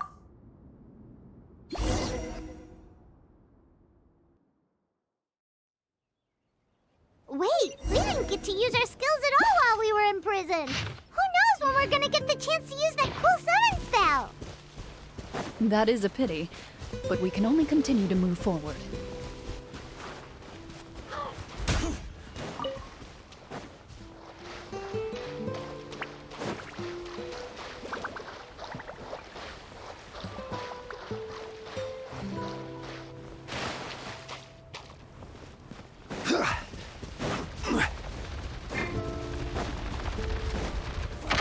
Solidify! Scatter! Shine down!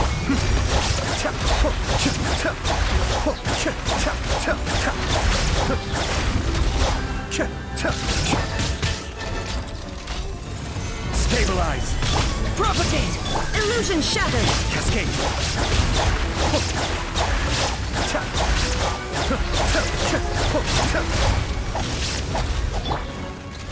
Solidify! Be still.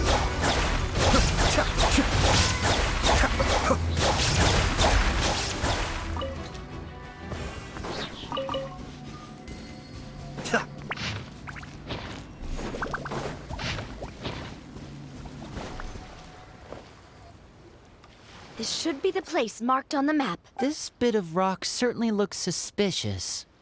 Well, I'd say an investigation's in order then. Plus, if all else fails... Wow, you really... Before you lies a serene stretch of open water. It's Well, guess this means...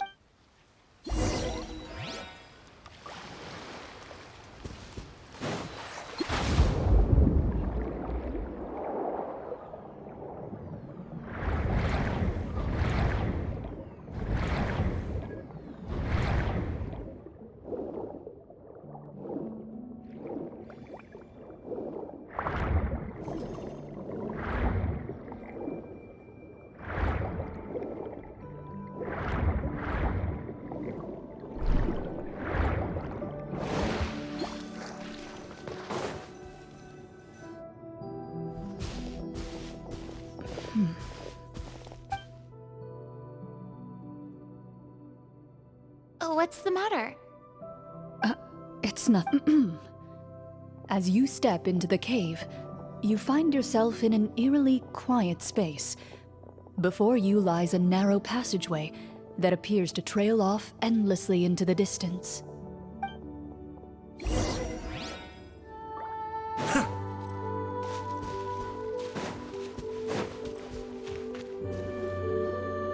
Wow, this must be where the treasure is hidden. But this door is blocking our way in.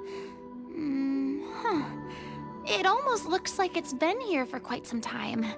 I've got to hand it to the tabletop troupe. They really went all out with the props. Huh.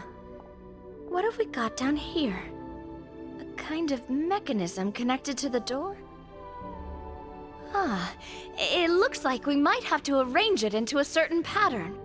A pattern on a stone door. That's something Master mentioned before. Is something wrong, Clorinde? After a long, difficult journey, you finally arrive at the location indicated by your map. It appears to be an ancient site of some sort, where treasure likely awaits. Your surroundings are exceedingly quiet and serene, as if the secret that slumbers here has never once been disturbed.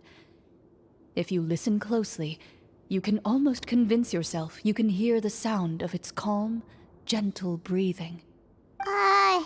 That description makes Paimon feel kinda bad for disturbing this place. We're doing this for the sake of the people, to free them from the evil sorcerer. I say it's time for this treasure to once again see the light of day. Linny's right. We need to keep going. The future of the kingdom depends on it. The next part of the story requires us to solve the puzzle, right? Let's start exploring the area. Yes, that should be fine. Something feels off about all this. Guess I'll just have to improvise.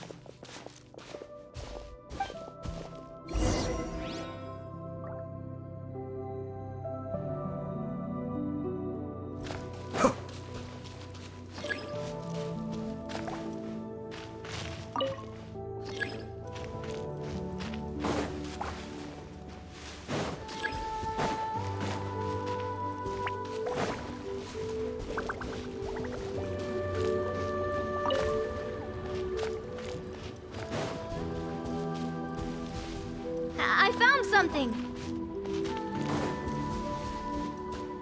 Found something here, too.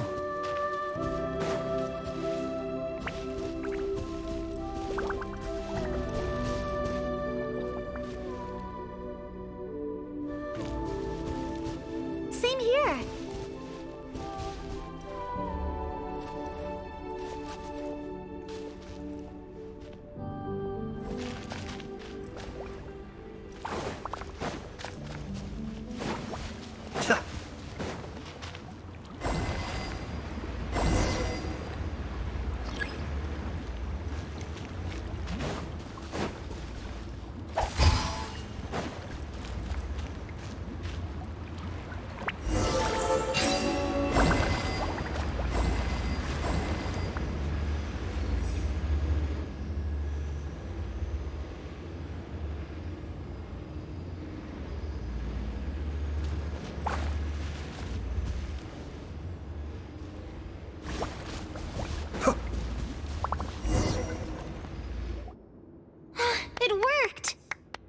something just appeared.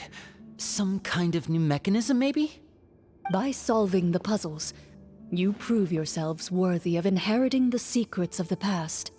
At the end of each puzzle, you're rewarded with With? a key.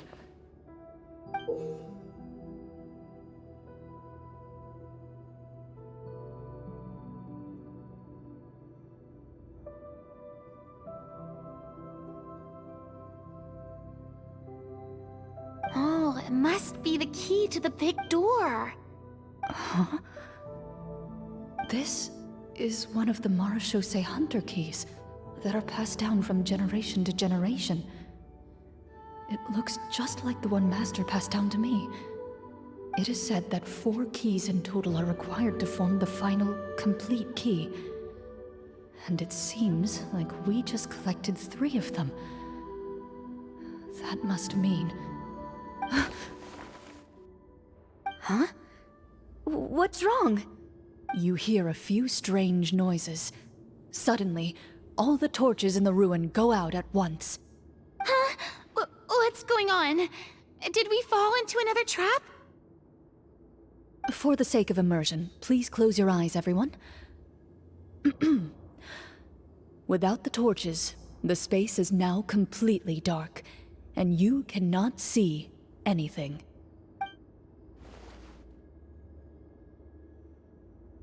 But Paimon can still see a little bit over here.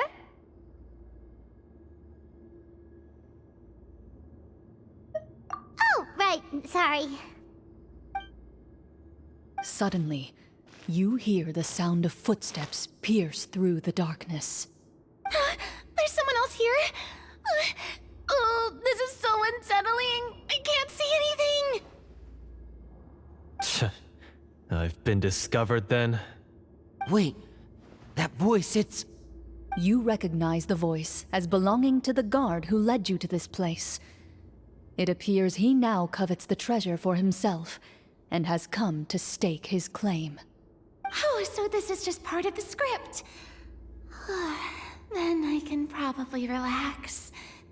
Well, if we can't see anything, that means we can't fight to the fullest of our abilities. Should we retreat for now? Judging by the way he's holding his sword, he must be a real Marechaussee hunter. But this isn't part of the script. Retreat? That's not the hunter way. If it's dark for us, then it's dark for him. We choose to fight. Your choice is noted. Please keep your eyes closed until I tell you the torches have been relit. This battle will be in the dark. You got it. Well then, let us begin.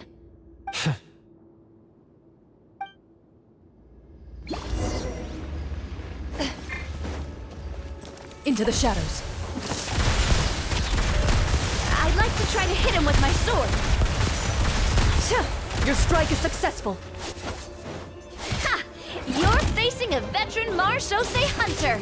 You don't stand a chance. Is he still standing? Goodness, he sure has a lot of Is it over? Can we open our... The enemy is strong. What about now? Final strike. Ha!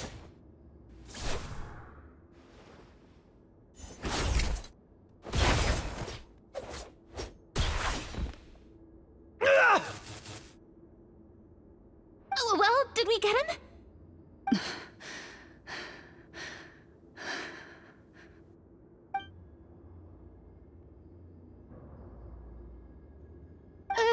Clorinde?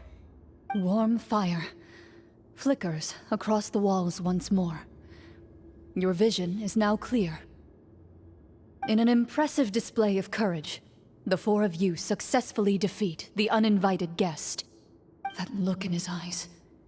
It's like he became an entirely different person as soon as I defeated him. Huh? Mr. Florian? Oh, wait. We're supposed to be role-playing. I should stay in character. Speak your name, guard. Why did you lead us here just to betray us? Is this treasure really more important to you than bringing peace to the kingdom? What kingdom? What peace? Those were nothing but lies! I, Florian, am a true Marachose hunter, descended from hunters of ages past. So he's also using his real name. Or, wait, was that the name of his character from the very beginning? Then I'm even more confused. If you truly are a Marachose hunter, shouldn't you want to help us just like you said before? Shouldn't we fight together for the sake of the people? What do you know? In this day and age, there's no glory to be had as a Marachose hunter. What's that supposed to mean? My skills were passed down to me by my father. We lived a life of obscurity in the remote wilderness. Still, he devoted everything he had to being a Marachose hunter. And what did he get in return? A life of poverty and pain. In a world that forgot all about him. When he died, not a single person came to mourn his passing. The Marachose hunters were the ones who saved this city. We're heroes. We deserved more recognition and respect than this. Is he talking about how no one in the capital seems to remember the hunters and their legacy? I didn't expect the script to contain this level of social criticism. So that's why you want to take the treasure for yourself? You feel like you're owed fame and wealth? If you already knew where the treasure was located, why didn't you just come down here and take it? Because I still needed the final key. Only a true Marachose hunter is capable of passing through this final door. As someone who sought to hurt others for his own gain, Florian lost that right long ago. Okay, but what is this treasure anyway? We've got all the keys, right? So can we just go in and take a look? You're sure you want to go in? We've been talking about it for so long, of course we want to see what's inside! And we've already defeated Florian, right? So he won't try to take it from us anymore. Pesky brats. Watch yourself. Then let's open the door together. All right. Your choice of action is confirmed.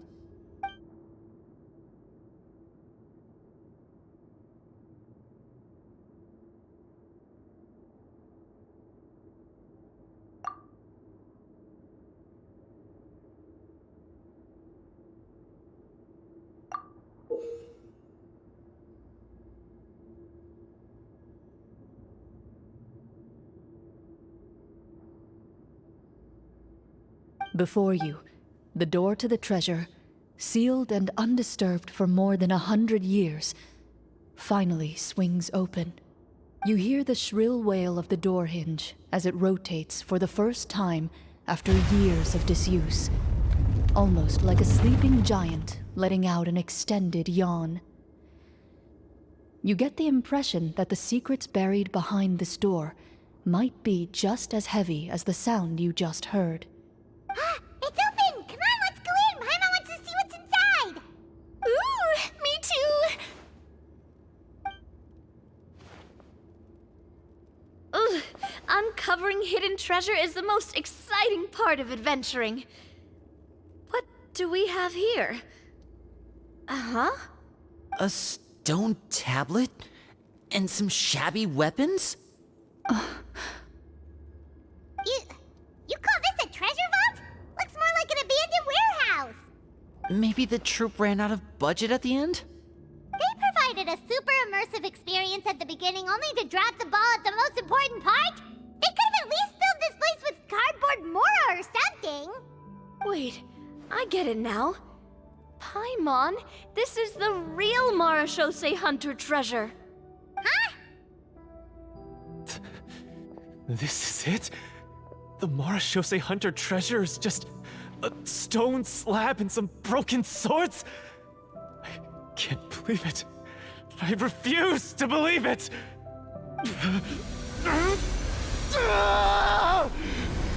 Whoa, are you okay?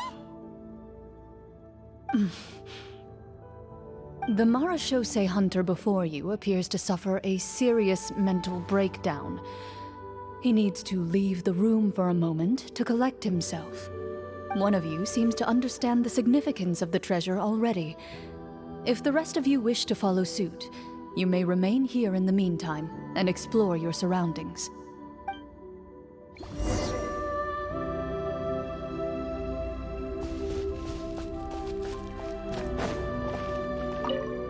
What is the Walter. The old and broken weapons. Then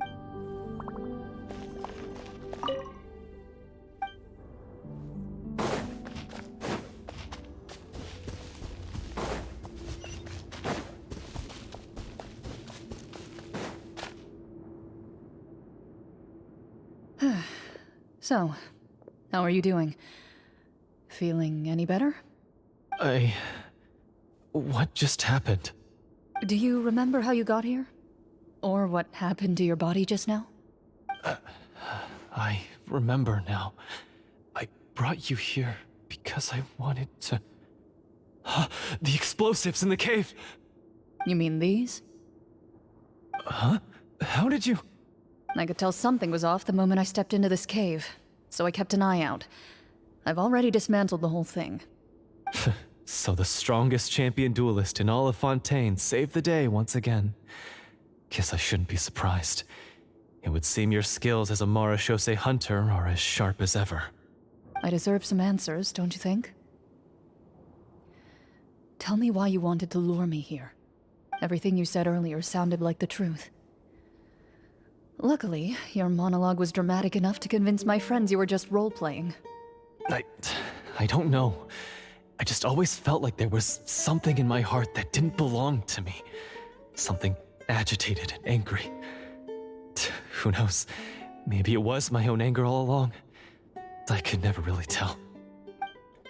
The feelings about my father and the other Marechaussee hunters are real. It just wasn't fair. I was angry, bitter that no one remembered them or praised their accomplishments. I don't know when it started, but at some point, my anger came to completely consume me. At that point, I remembered the legend my father used to tell me. The one about the treasure. But if the treasure was all you cared about, why plant all those explosives? Wouldn't they just destroy the treasure and bury you along with it? I can't remember. My head is a mess. It felt like there was this voice telling me to eliminate the hunters, but now it's gone. From your description, I suspect you were dealing with a devorator. Devorator? Oh, your master... your father, I mean. Never talked about it? It was a kind of monster that was active several centuries ago. No, I've heard of it. I'm just not sure why you suddenly... Wait, it can't be. The seal! The seal? My family has served as Marechaussee hunters for many generations. But the title and swordsmanship weren't the only things passed down over our line. There was a seal as well. My father instructed me to always watch over that seal and maintain it regularly. He said it had been passed down over a truly ancient age, and protecting it was our clan's most important duty. But I neglected that duty after he died. I finally decided to come down and check on it one day, and that's where my memories become fuzzy. The Devorator would be a formidable adversary for any mortal being, even ones as capable as the Hunters. If you lacked the power to completely destroy it, you could easily fall prey to its influence and corruption. In light of this, some Marechaussee hunters chose to seal the Devorator away, in the hopes that a permanent solution would come with the passage of time. I heard it has the power to amplify the obsessions and desires in people's hearts, to the point where they overtake you entirely. It would seem I'm not just lacking in skill with a blade, but in mental fortitude as well. And yet, you were able to retrieve 3 of the 4 keys. If I remember correctly, each was entrusted to a respected and capable hunter. How did you manage it? One of them belonged to my father. The second I stole from a different hunter. And the third... was one that I snatched while the person was on the way home from the tavern. I nearly died in that alley. I know just how strong you are. It's as clear as day to everyone in Fontaine. I observed you from dusk to dawn, but could never find any opportunity to sneak up on you. I never even saw you drink a single glass of liquor. The only way I could think to obtain that last key was to lure you here using your hobby, and then... Oh, I get it now. That monster, it wanted to bury you here alongside the treasure. I won't comment on anything else, but the script was good. Well, I did pour my heart and soul into it. The stories my father used to tell me about the glory of the heroic Marechaussee hunters and how they came to be forgotten. It's more than just a story. Huh? You're proud to be a hunter. You're still holding onto that part of yourself, no matter how small. I have done so many despicable things. I have nothing to be proud of. Then explain the purpose of the evil sorcerer in your story. Huh? Isn't he the true antagonist? The one who sought nothing but his own gain, and used the people as pawns to attain it? In your heart of hearts, he was the one you truly wanted to defeat. But I've already tainted my sword. I no longer have any right to... Wake up, Florian. Remember how you introduced yourself earlier. Do you really think the hunters acted out of a desire for honor and glory? Or to be loved and acknowledged by the people? What did your father teach you about our order? You do not wield your sword for yourself, but to protect those you serve. There's nothing special about a blade. It's the intentions of the wielder that matter above all else. Do you still not understand? Even after seeing the treasure for yourself? The contents of that room, they represent the true legacy the hunters left behind. You're right. I am a Marechaussee hunter.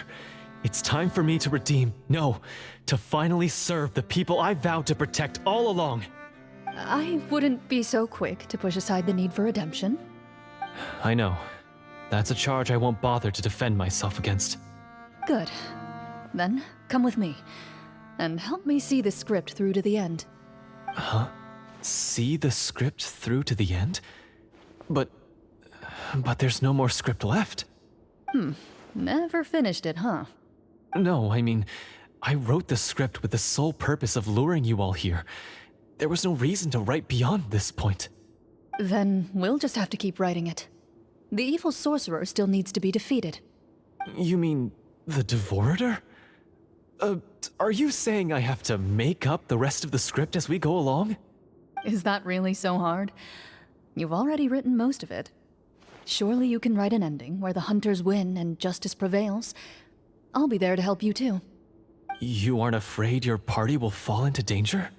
I know what my friends are capable of, and they're all quite skilled. Besides, I need their help. Then, are you going to tell them the truth about all this? I don't intend to spoil the fun. Sometimes, protecting dreams and fantasies is more important than exposing the truth. Don't you think?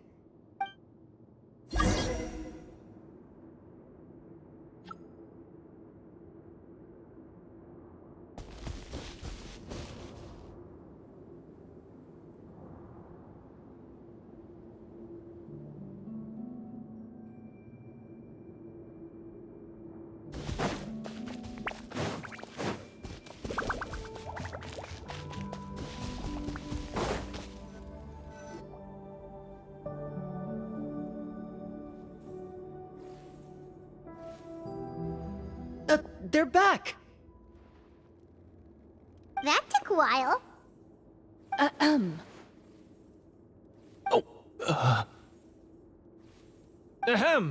My fellow Marechaussee hunters, please forgive me, for I have sinned.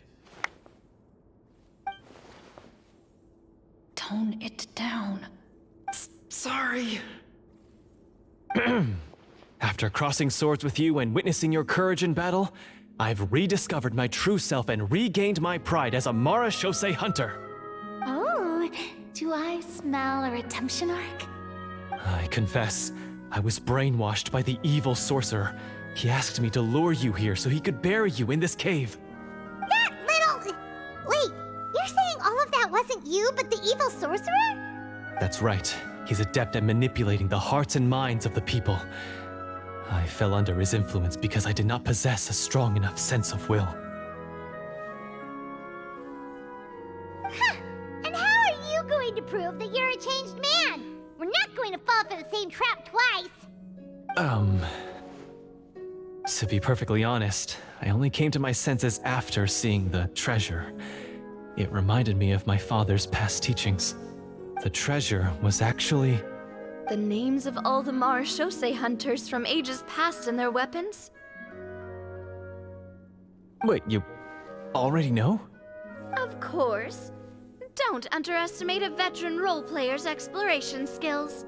Oh, wait, I mean Marechaussee hunter Navia's exploration skills. We just finished reading through the content of the stone tablet. That tablet recorded the lives of some fascinating people. For example, this Marechaussee hunter called Est. She inherited the responsibilities of the Golden Hunter and passed judgment on many people. But in private, she had a very easygoing personality. Her favorite pastime was singing and dancing with her friends, and she was said to have a beautiful voice. So, she was just like you. Oh, you really think so? Well, when you put it that way, I suppose I also have a few things in common with this Walter. Working as an executioner, he supposedly used a countless number of tricks to confound his enemies in battle. Oh, if only I could have seen the feats of magic he pulled off back then. Their lives were all so exciting. You could write so many cool books about their accomplishments. How could they have all been forgotten? Because they chose to be. To hunt monsters that only appear in the shadows, you must also operate in the dark. To be a Marechaussee hunter is to willingly give up on wealth and fame. Then this stone tablet must have been left behind by their companions. That's right. Few Marechaussee hunters ever revealed their identity to the public. They always protected the city from the shadows. The only time they spoke of their accomplishments would be at night, when they gathered with their fellow hunters in front of the bonfire to share stories of the monsters slain by their hand. So, this tablet was created not so that the hunters would be remembered by the people, but so that they would be remembered by each other. No wonder this place was so well hidden. You regard the stone tablet in solemn silence. The names of your comrades etched onto its surface serve as a reminder that you are never truly alone. The tablet proves that, although a hunter walks a shrouded path, it is not a solitary one. There will always be those who walk beside you. Their legacies shall continue to be passed down from generation to generation, as everlasting as the stone onto which their names are carved. Father, you once told me that I should seek out the treasure if I ever became lost. So this is what you wanted me to find.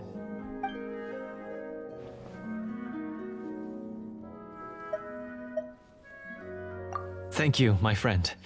You are very kind. I implore you, everyone, please give me a chance to make up for all I've done. Allow me to fight alongside you and defeat the evil sorcerer that threatens the peace and prosperity of everyone in this kingdom. Well, I say we let you join. Sounds good to me too. Everyone makes mistakes. What matters is what you do to make up for them. I have no objections, but... Mr. Florian, do you even know how to defeat the evil sorcerer?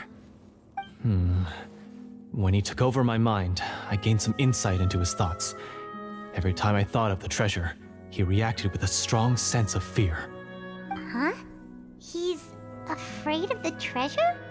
But there's nothing here except some broken weapons and the stone tablet. What if the secret's hidden inside these weapons? GM, permission to investigate.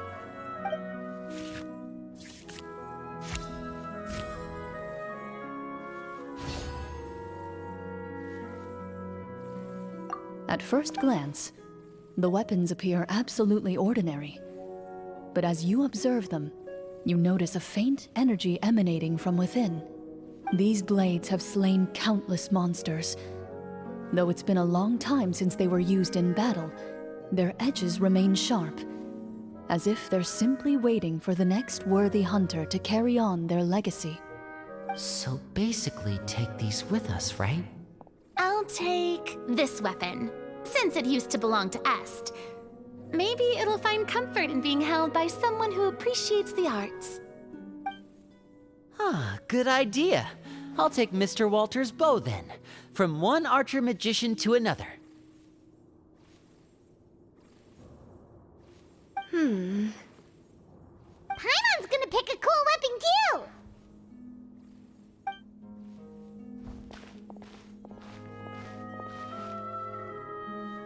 As you grip your weapons, you can almost feel the will of past hunters coursing through your being. It's a feeling of courage, determination. A silent vow passed down from generation to generation that says, eradicate the monsters, no matter the cost.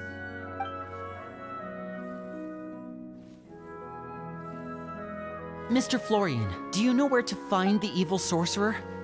I was able to see his surroundings when our minds were connected. I believe he's currently hiding out at the church in the kingdom. We must be extremely careful. He's spent so long living among monsters that he's now taken the form of one. He will not be easily defeated. Then why don't we explore some more and try to find— No, we have to strike now. He was greatly weakened when I managed to break out of his control. If we let him rest, he might have time to escape. I agree with Mr. Florian. We've got to act while we have the advantage. Don't forget, the people of the capital are counting on us. Yeah, now that we've got a plan, there's no point in waiting. The longer this drags— Yes, that's what's called... Yes, that... Alright, you've Mr. Florian? Of course. Follow me. He had to set up so many scenes today. Finally, you decide to slay the evil sorcerer and bring Pete as you walk away. You feel the gaze of the stone tablet at your back.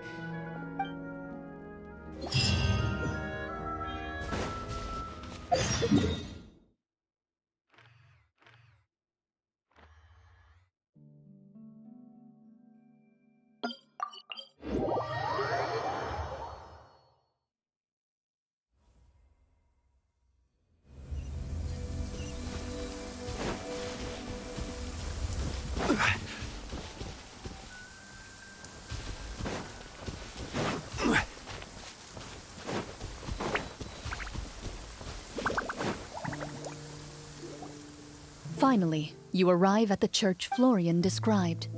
As you approach, an ominous aura surrounds you. You get the sense that your enemy is close at hand. How strange. This uneasy feeling seems so real. How did they manage that? Now, it is time for the final battle. Let's go!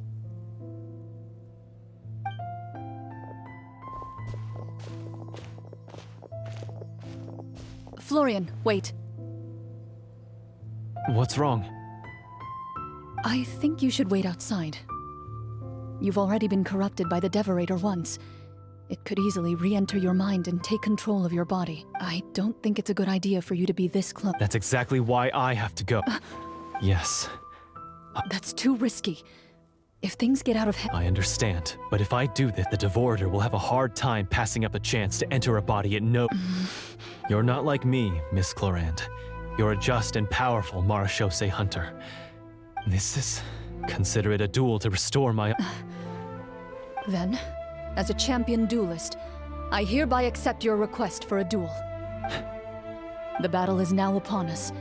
Let the Devorator once again tremble under the blade...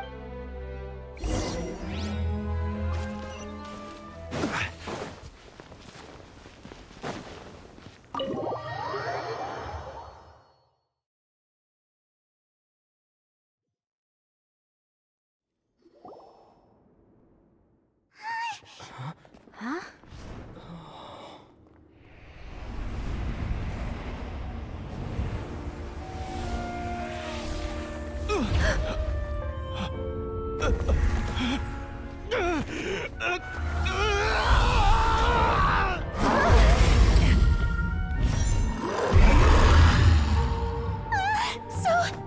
lifelike.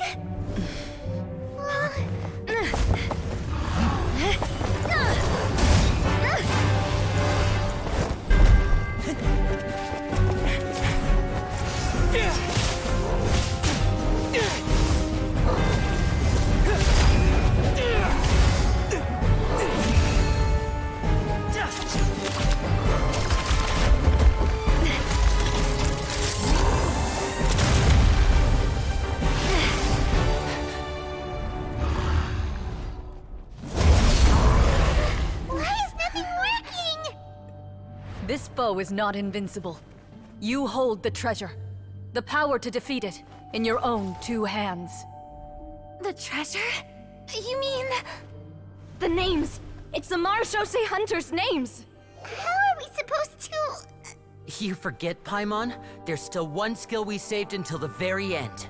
Hunters fight not for fame, but to aid the people whenever they are summoned. Walter the Marechaussee Hunter, master of 1,000 tricks, executioner of the Phantom Hunters, I call for aid!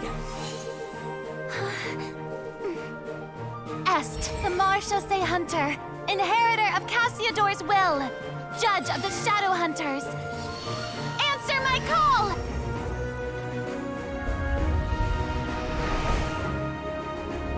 Petronia, protector of justice and order. The hunter I respect the most. Thank you for saving my friend, the best one I'll ever know. Please, lend us your strength!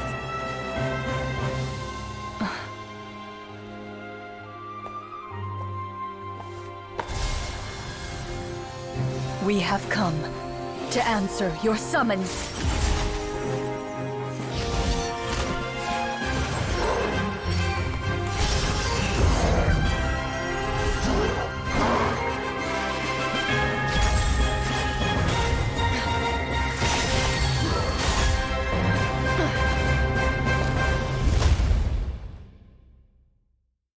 And so, the monsters were eradicated, and the sorcerer was defeated. Peace soon returned to the capital. Those in the court, manipulated by the sorcerer, also recognized the errors of their ways.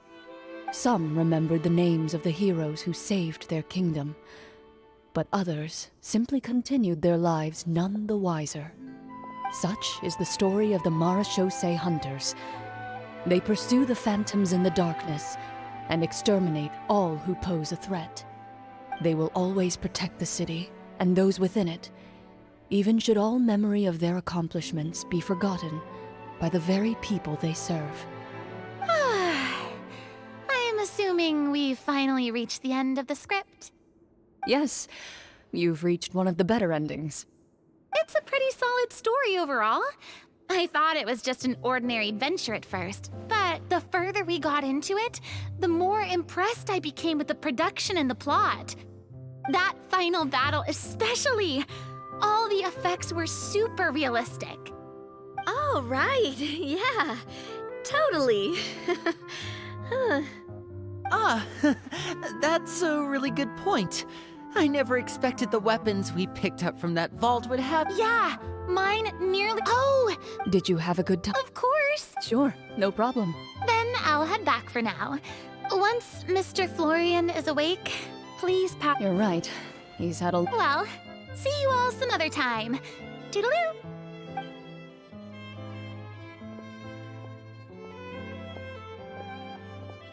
Okay, so, can I ask now, I think it should be fine, yeah. what in the world was going on back there? So you saw through all of that? That time in the cave when you told us to close our eyes, it'd be weirder if we didn't notice anything. I was dying of curiosity the entire time. I mean, you did a pretty bang-up job of pretending nothing had gone wrong. Farina actually looked like she thought all of it was planned. Guess none of us wanted to be the one to break the illusion. What are you all talking about? Oh, wait. Bit. You're saying... It's probably more accurate to say this was never a real scripted story to begin with. What? So loud. My head. Hey, you! Get up right now and explain yourself! No shaking, please! Oh, my head.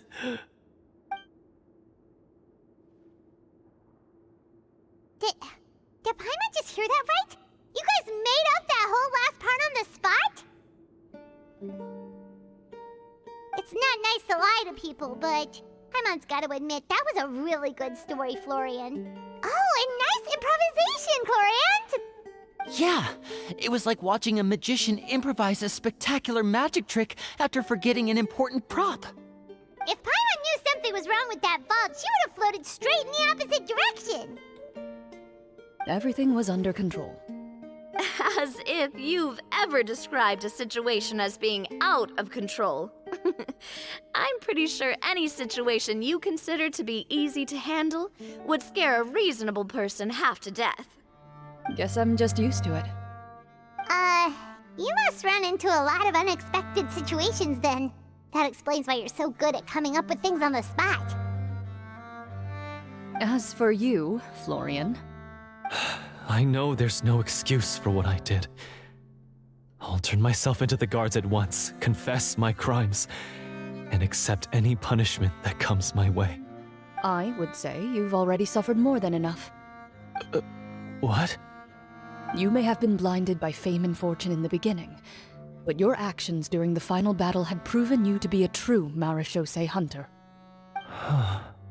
You'll be far more used to the city above ground than below. Your job as a hunter is more important. But... Of course, you'll still need to take the keys and pay a personal visit to the 2 hunters you wronged. Prepare to accept any terms they give you as well. Yes, of course. As far as I'm concerned, though, your showing in the duel was enough to prove your honor. Then I'll do exactly as you said. I'll go return those 2 keys right now. Thank you so much, everyone. I'll do my best to prove myself worthy of the second chance you've given me. I swear this on my name and honor as a Marechaussee hunter. Until we meet again, everyone.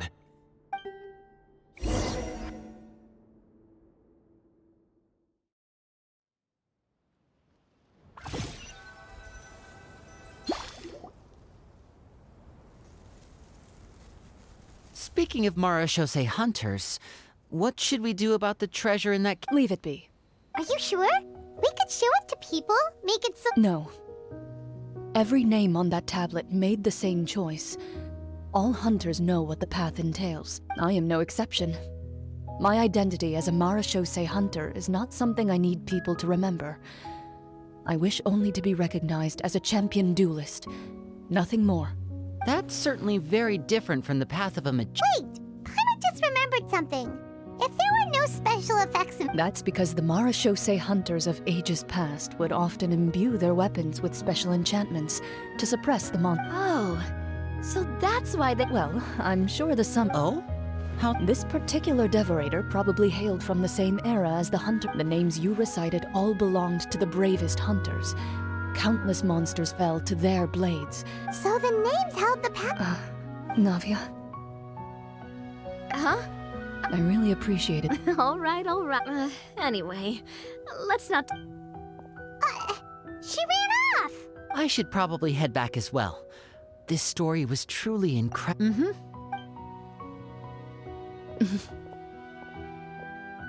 Traveler, should your name and deeds be forgotten, what do you think the significance of your journey will be? I suppose the significance would be the journey itself and the world we helped create. There's still value in the time I shared with everyone here, in the things we were able to accomplish, even if no one remembers them. A great answer. I'll remember it. Me? The Marachose hunter says nothing in response to that question. Perhaps her answer lies in her silence, an unspoken vow left to echo through the night. The path she walks needs no explanation.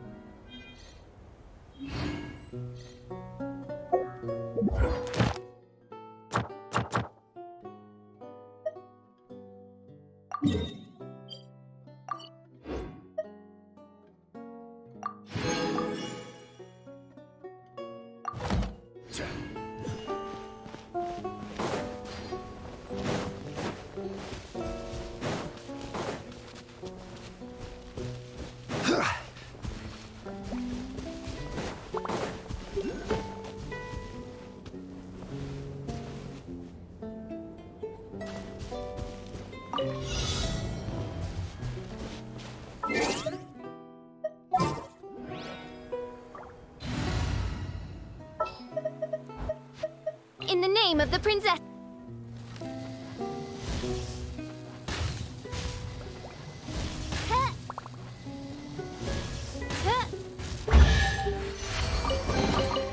What trinkets lie veiled within this desolate plain?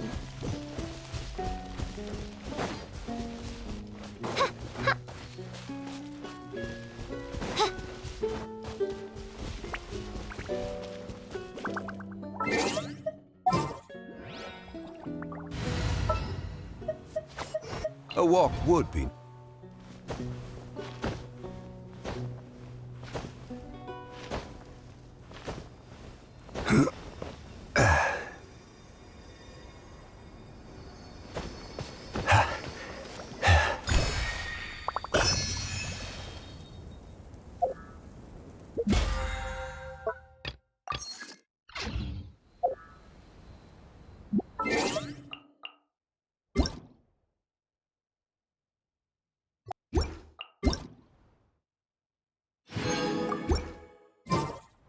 Osmanthus wine.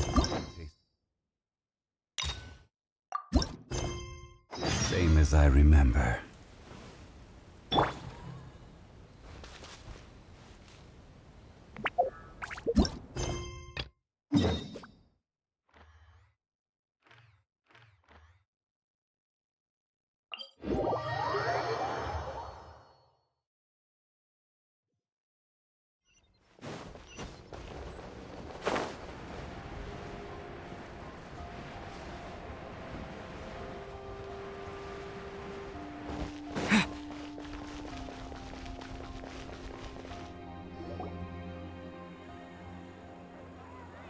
This shop looks popular today.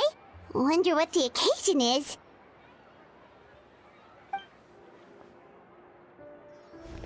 Butterfly Dew Cosmetics now on sale. Huh, looks like it. Oh, Sigewinne's here too! Hey there, Sigewinne! Hello there, Traveler and Paimon. I hope you're keeping yourselves fit and healthy. You bet we are! So anyway, what are you doing here, Sigewinne? The Duke insists I take regular vacations in the court of Fontaine. This one just so happened to coincide with a promotion for a new skincare product, so I came over to take a look. I like to keep up with the latest industry developments when I can, to help me with my magazine articles. Wait, you It's called Beautés en Fleur, and it's run by the Fontaine Beauty Association. I've done lots of articles about skincare for them, using the pen name Maritime Flower. Oh, wow! You're a Maritime Flower? If Paimon's not mistaken, you're one of the leading figures in the Fontaine Beauty Association!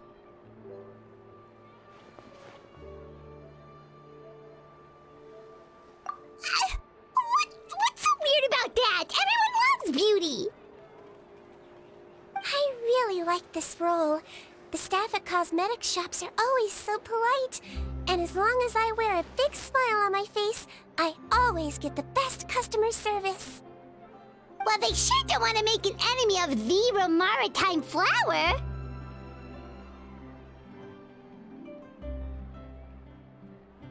Obviously, it's because of Sigewinne's love for beauty. Still, a leader of the Beauty Association? That's incredible. The truth is, I study this field because I cherish my own appearance. It has nothing to do with being beautiful or not. Oh, the words of a master beautician defy comprehension! Oh, wait, you're saying that natural beauty is the highest form of beauty, right? Not really. Actually, Melusine aesthetics are very different from human ones. We don't view humans based on their appearance. If I had to describe our approach, I'd say it's based on cuteness.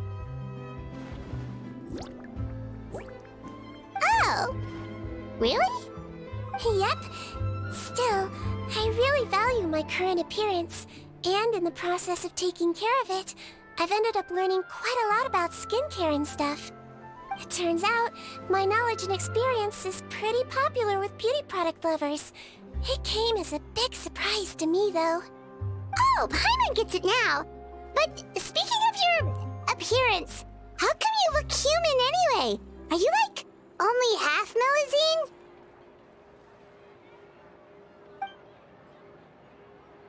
Ooh, wait, sorry. That was probably really offensive, wasn't it?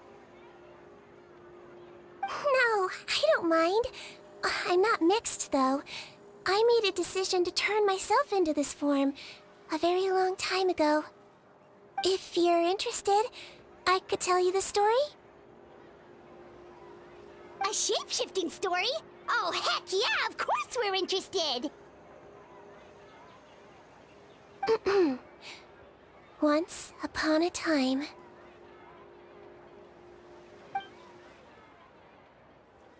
Long ago, humans rejected Melusines, and Melusines feared humans.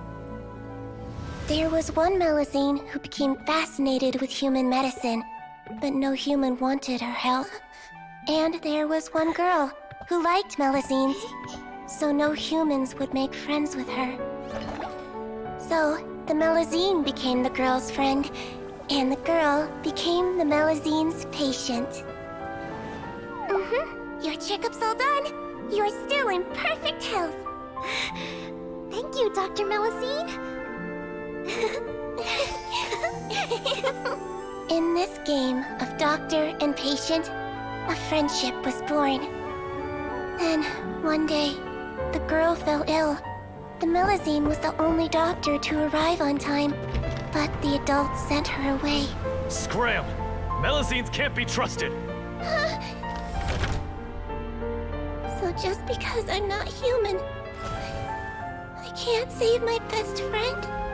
In desperation, the Melusine approached the frightening witch. She begged and begged until she got a reply. If you take this potion, concocted of sin, you will gain a human face and grow human limbs. But then, you will lose everything that attracted this friend of yours to you in the first place. Can you accept that? The Melusine did not hesitate for very long.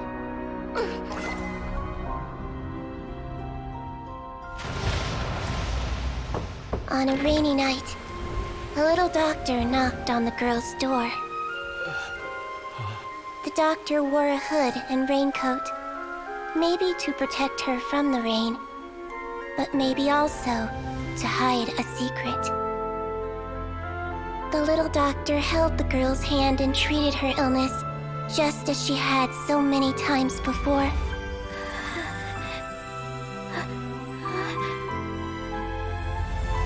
Dawn came, and the little girl's condition improved.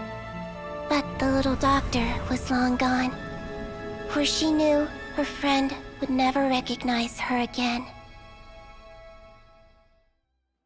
And so, since then, I've lived my life in human form. Most people who know me just think I was born this way. Ooh. A witch? A potion? Why does this sound like a fairy tale? Trust me, it's a true story. Must be the way you told it then. It just sounds so,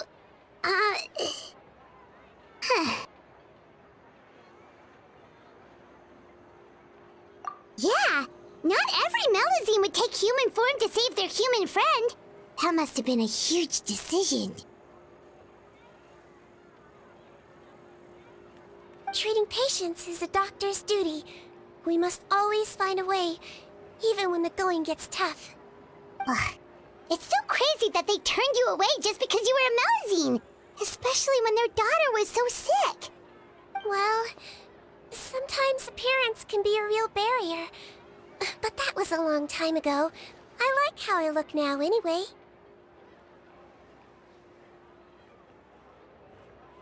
Paimon too! You're super cute this way.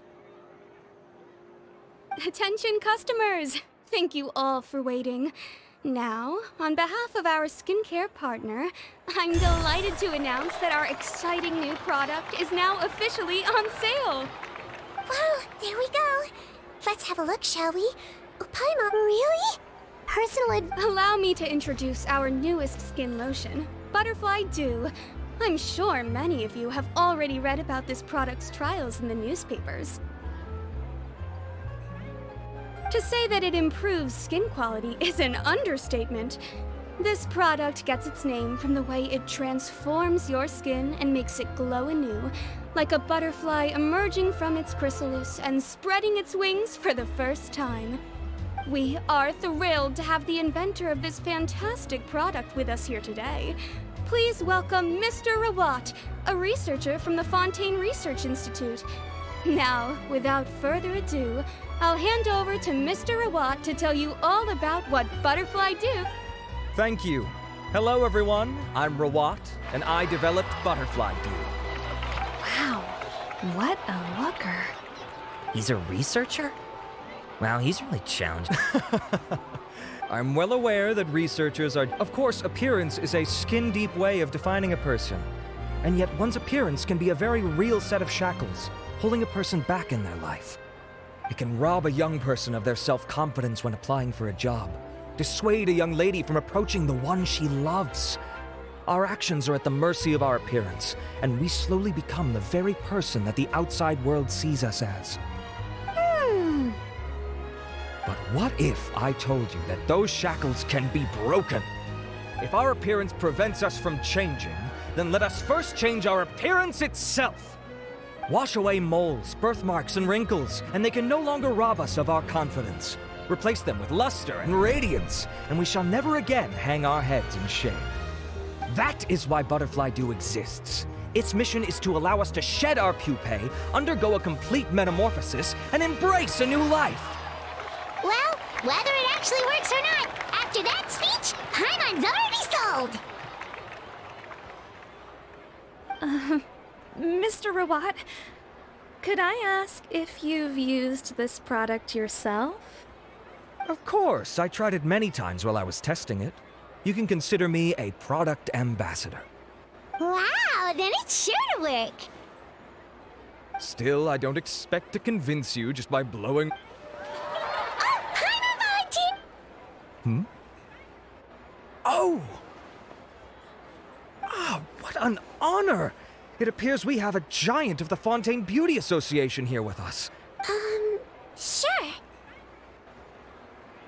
Whoa, is that romaritime flower? They say she's the... Here you go.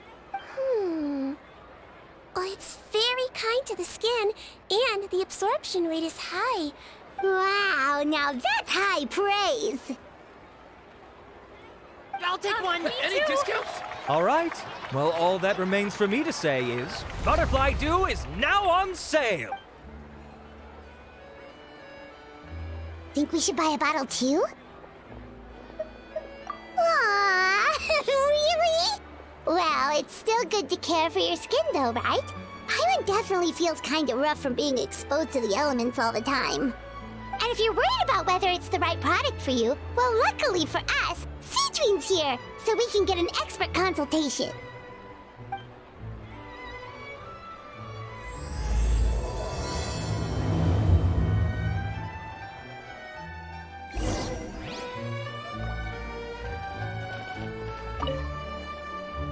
It's an honor to receive such high praise from you. To be honest, I was also hoping you might be able to point out some flaws in the product so I can keep improving it. With most skincare products, the pros and cons only become apparent with long-term use. Yet, this one has instant benefits, improving skin quality without any obvious side effects. It's one of a kind. Don't worry though, I plan to keep using it, and I'll publish regular reviews in Beautés en Fleur. You can read my thoughts there. All you need to do is subscribe.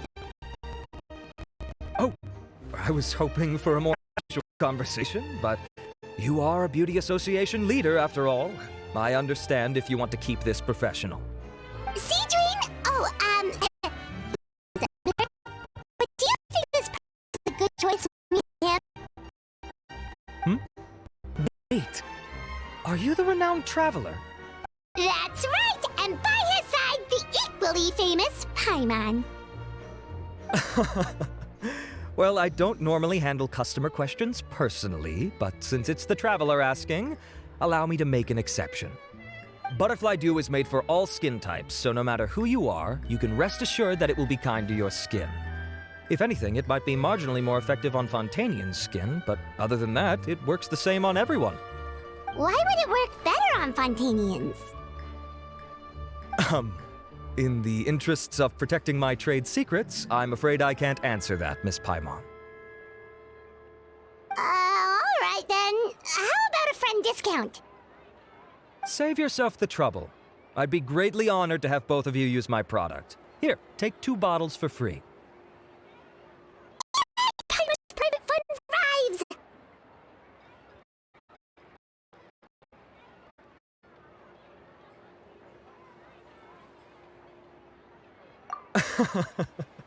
I can see why you might think that, but please don't misunderstand. This gift is simply a token of my esteem. There's no business motivation behind it. To me, finding new customers for Butterfly Dew is about meeting kindred spirits, fellow admirers of physical beauty. I consider it a labor of love. Admirers of physical beauty? Eesh, that's embarrassing to say out loud. It sounds so shallow. It's nothing to be ashamed of, Miss Paimon. Most people claim to desire inner virtue, but it's still physical appearance that turns their heads. This is a fact of life. It's only natural for people to desire to become beautiful. And that's exactly what inspired me to choose this research direction in the first place. You're right. Everyone loves beauty, don't they? Look at the time. My apologies, but I have other things to attend to. I'll leave you with these 2 bottles of Butterfly Dew, and I look forward to seeing you again. Paimon, I'd say there's no need for you and the Traveler to use this product for now. Why? Is there a problem with it? The quality is fine.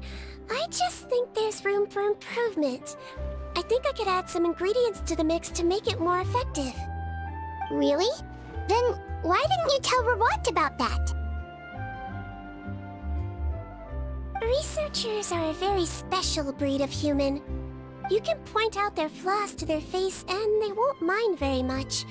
But if you tell them that someone else could do a better job, ooh, now that'll make them really upset. If I'd mentioned it, he probably wouldn't have given you those 2 bottles for free. Fair enough, that makes sense.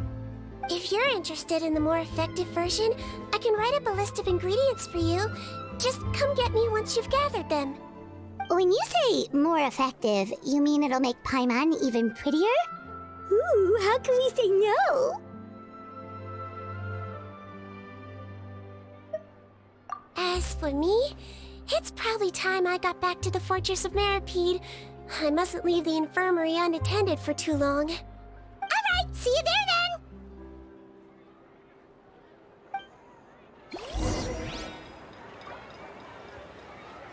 Scatter!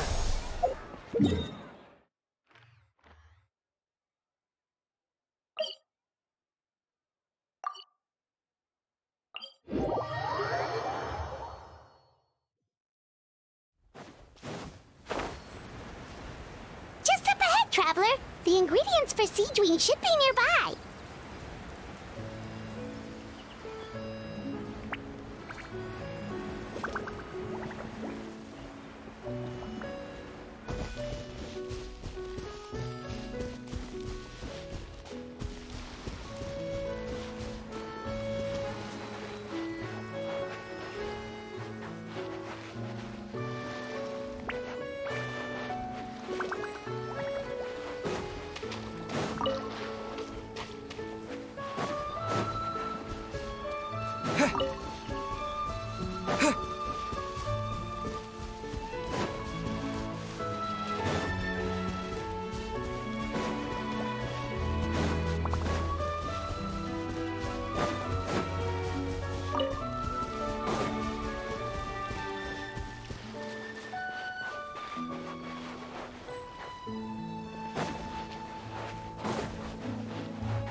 Stabilize!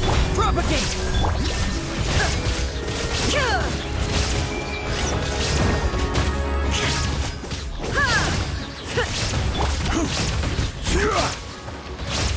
Solidify!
Great! That's everything! Let's head to the Fortress of Mirapede!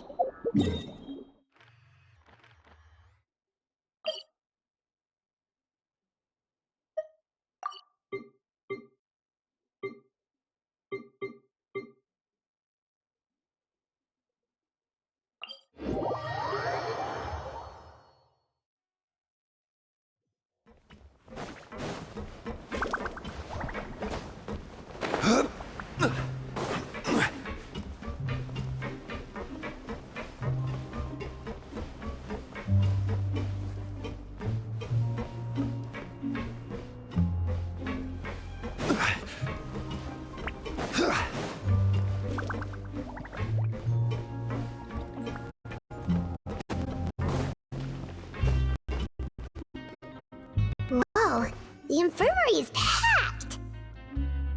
Please, you have to believe me. I saw it with my own eyes last night. Another me! He looked exactly like me. Got it? Okay.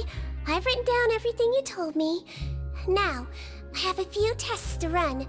Take a deep breath, and don't worry, it's nothing to be nervous about. First, which finger am I holding up? Your index finger, but I'm telling you, my mental state is fine. I'm not crazy. Very good. Now, on to the next. Hey there! Your Grace, it's been a while, huh? Ah, it's you two. Indeed it has. I would offer you some tea. No worries. Actually, This inmate came running to the guards in a panic. a doppelganger? And that's what I thought when the report first reached my desk. Considering how certain he is of what he saw, I could only surmise that he's having some mental issues. All right, very good. Evaluation complete. I see. So, I have to assume so for now. the rumor mill will go crazy if word of this gets out. The Marachose Phantom has requested my cooperation on the case, otherwise I'd deal with this myself. Sorry. No problem, Your Grace. I'll add him to my observation list. By the way, we have a couple of guests here who've made the trip just to see you. I imagine it must. Oh, Traveler! Hey there, Sigewinne! I'll be in my office if you desperately need me. Okay, bye-bye! So, Sigewinne, Would you mind waiting for just a moment? I have another patient to see. Just find an empty bed and take a seat. I won't be long. Oh, sure! Sigewinne, we've brought him. And he seems to have taken a turn for the worse again. Okay, don't panic. Let's start by sitting him down here. Paimon had no idea how busy it can get for Sigewinne. Maybe now's not the time to ask for her help with skincare. Good point. Besides, it might actually be interesting to observe her at work. Well, this could hurt, so I suggest you take a deep breath first. Did his face melt? What happened to him? It's anyone's guess. His face melted off shortly after arriving at the fortress. but since he's a serious offender, he can't be allowed out for medical treatment. Best we can do for now is ask the head nurse to give him something to manage the symptoms. Oh, this is gonna be awkward. We still need to bring him to the Marechaussee Phantom for questioning. What if he scares them half to death? Will that be our fault? The Marechaussee Phantom? Does this have something to do with the case Risley's dealing with? Yep, it was a huge case. They bagged a few dozen crooks in one fell swoop. And this guy's the... You done gawking? Not yet.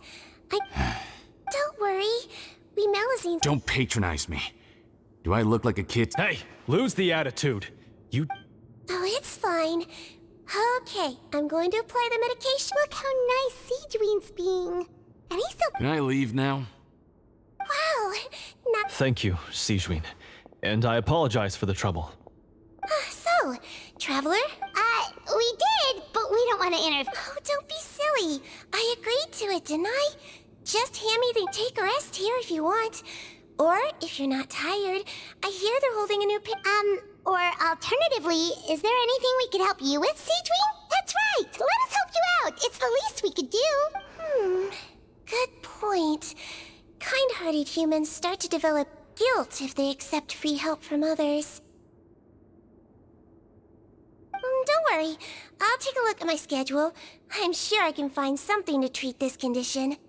I gotta warn you, though, it'll be tiring work.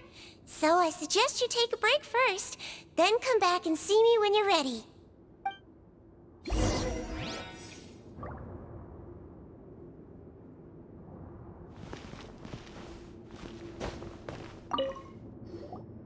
We're ready, Sigewinne! What's our first mission?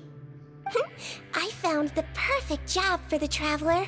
First, I'd like you to lie down in this bed.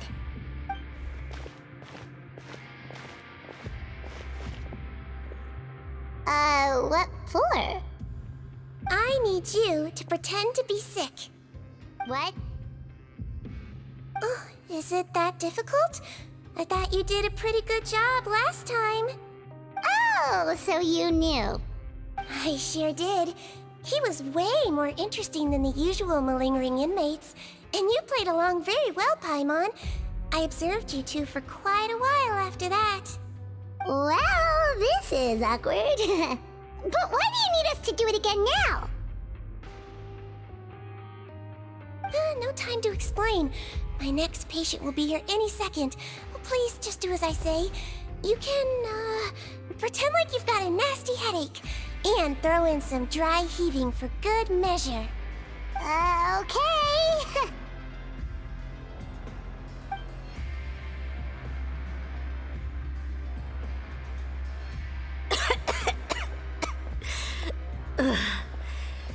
Hey, Doc. It's me.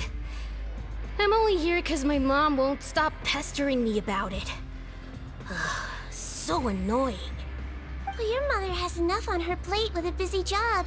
Well, the last thing she needs is to worry about you being sick as well. I know.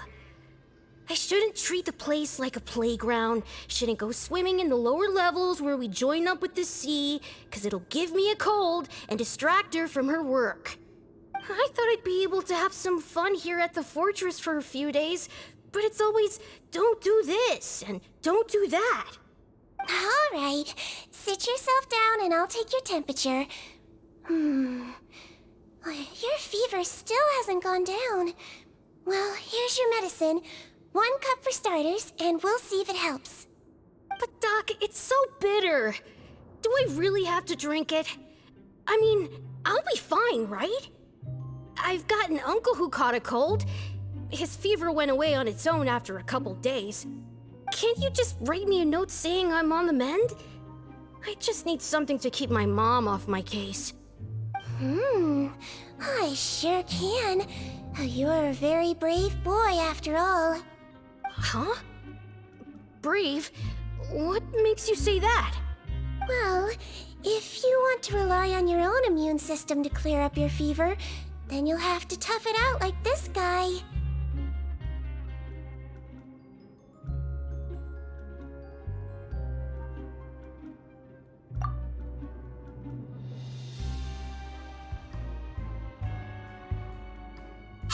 there, traveler? Are you gonna puke? Paimon can get you a paper bag!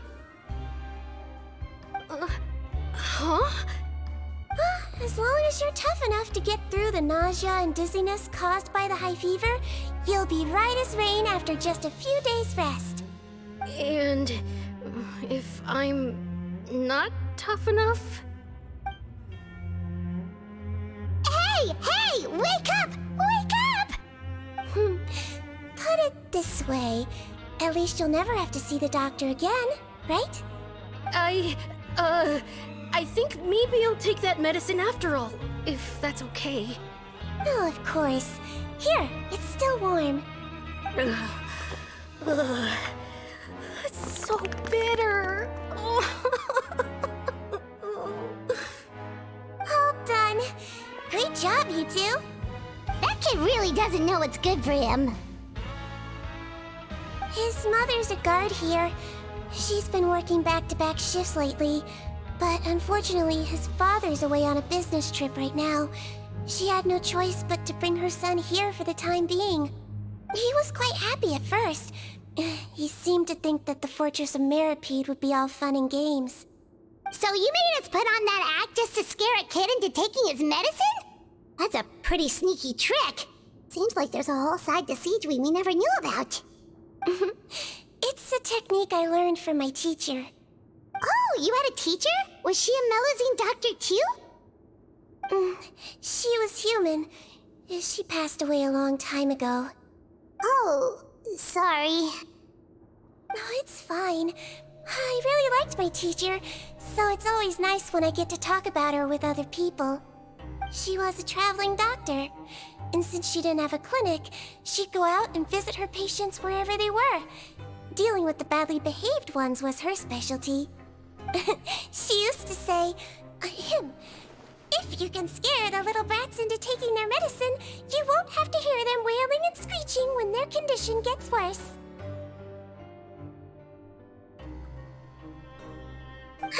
She sounds like a pretty strict teacher. Strict? Well, that's not how my teacher saw it. She thought of herself as terrifying to kids. Strange way for a doctor to describe themselves. Now Paimon's curious to know what she looked like. As it happens, I actually have a picture of her. Oh, wow, yeah, okay, that'll terrify the kids. Yep. All the children she treated thought she was a witch. Why does it almost sound like you're envious of her? Oh, because I am. If she was here, all the children would take their medicine without any need for tricks. A doctor who looks like a witch. True, they wouldn't dare try anything funny with her around. Oh, me, on the other hand, it's hopeless. Children aren't afraid of me at all. That's actually a good thing, you know? Oh, my next patient should be arriving now.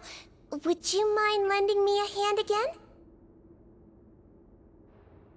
Sure thing! On to the next mission!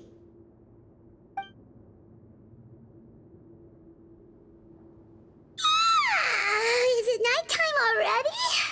That flew by. Well, thanks to you two, it was much easier today. Aww. Should we get some rest? It's getting pretty late. Oh, there is one last thing. I have to keep it confidential, so I usually leave it till after everyone's clocked out. Confidential? Are you sure you can tell us? It's fine. You're not living here anymore, so it's okay if you know. All it is I have to prepare some ingredients to make healthy meals with. Wait, you mean those healthy meals? My patients refuse to eat any healthy meals I prepare in front of them, so I have to prep the ingredients in secret, then let the chef at the Coupon cafeteria handle the rest. Considering even the chef's version makes people uneasy, it really makes you wonder what's in it. You want to find out? I can teach you how to make it.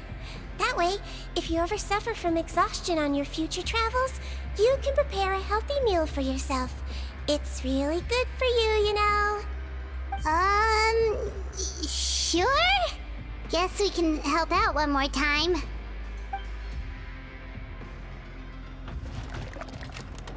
The ingredients are ready. Now, put them on the table and add them in the order I tell you.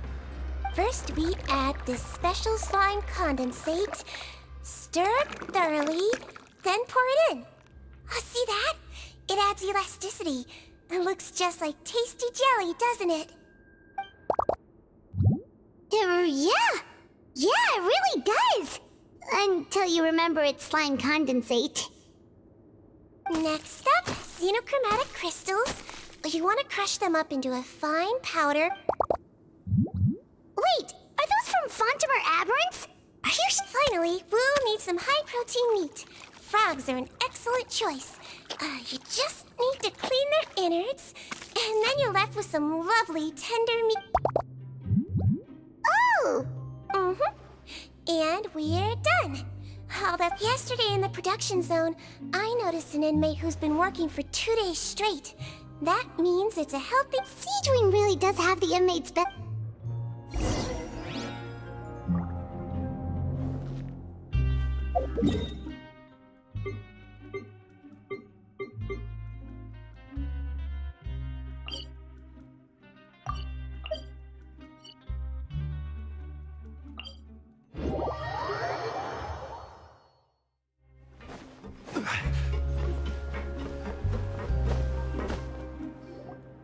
Ah, head nurse. Just the one today.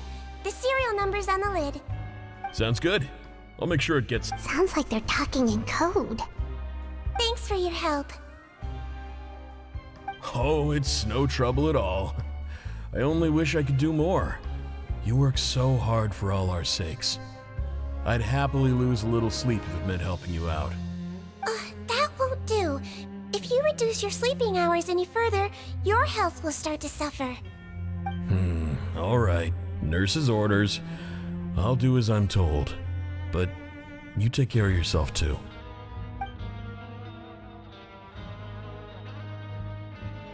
Well, I'm done with work for today. Thanks for helping out, you two. Seems like the guards and staff here have a lot of respect for you, Sigewinne. In just one day of helping you with your work, it feels like we've done a lot for the fortress. Head nurse, please, wait. I'm sorry to disturb you this late at night, but I think you'll agree. This is urgent. Okay, just relax and catch your breath. What's the matter? The guard at the observation ward, Odilon, he told me to pass on a message to you. One of the inmates there, the guy suffering from possible hallucinations, well, he seems to have made a sudden recovery, and now he wants to apply for permission to leave the ward. Huh? Already? You were right to tell me. I'll have to examine him and make sure he's well before we discharge him. Looks like we've got one job as medical assistants left. We'll come with you.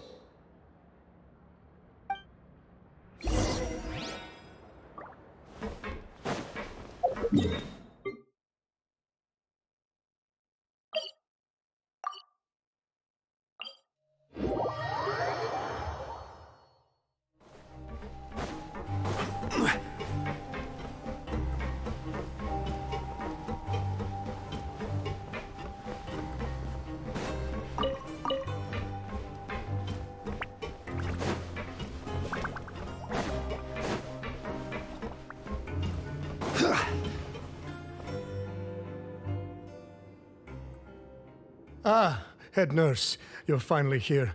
I'm so sorry for all the trouble I've caused you, but I believe I've now made a full recovery. After giving it some thought, I'm sure that I was probably just seeing things. Stress-related, I imagine. I'd been working long hours, so I definitely wasn't in the best state of mind. I totally understand. Still, I have to give you an examination before I can discharge you, okay? Again, so sorry. Oh, not at all. It's a lot to remember. First up, we have a little cognitive... Your pinky. All right, I'll indicate. So it was a stress-induced hallucination? Well, we've certainly had previous cases of mental illness caused by overwork, which is... Please, head nurse, you shouldn't blame yourself. I'm just still adapting, that's all.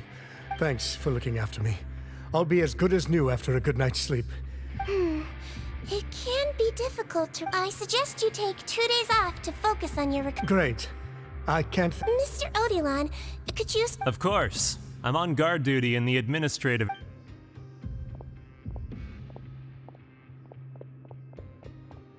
Guess you're finally done for the day now, huh? Yep. But I still haven't gotten around to making that improved lotion for you yet.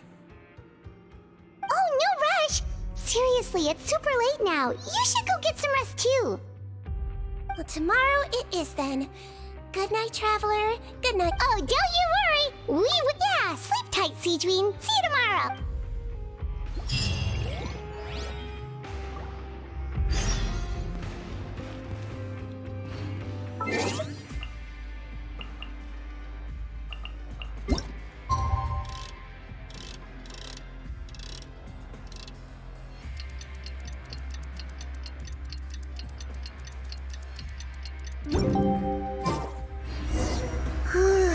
Paimon really did sleep like a log. Let's go find Sigewinne.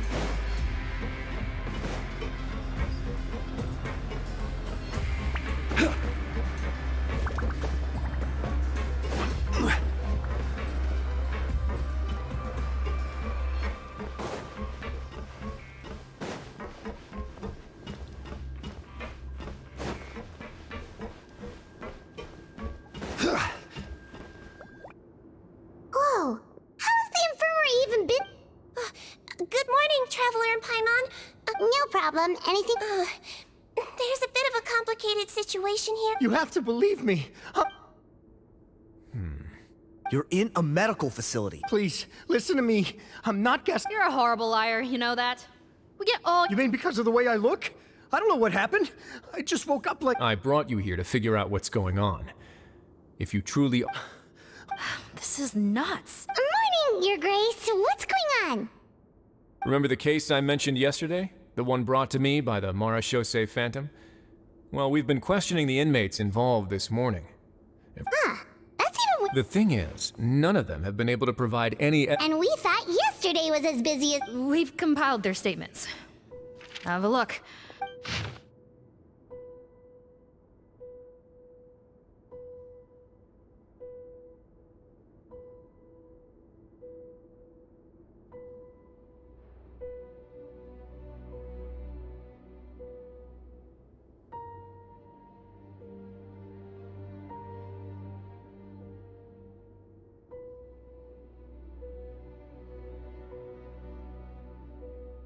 Wait.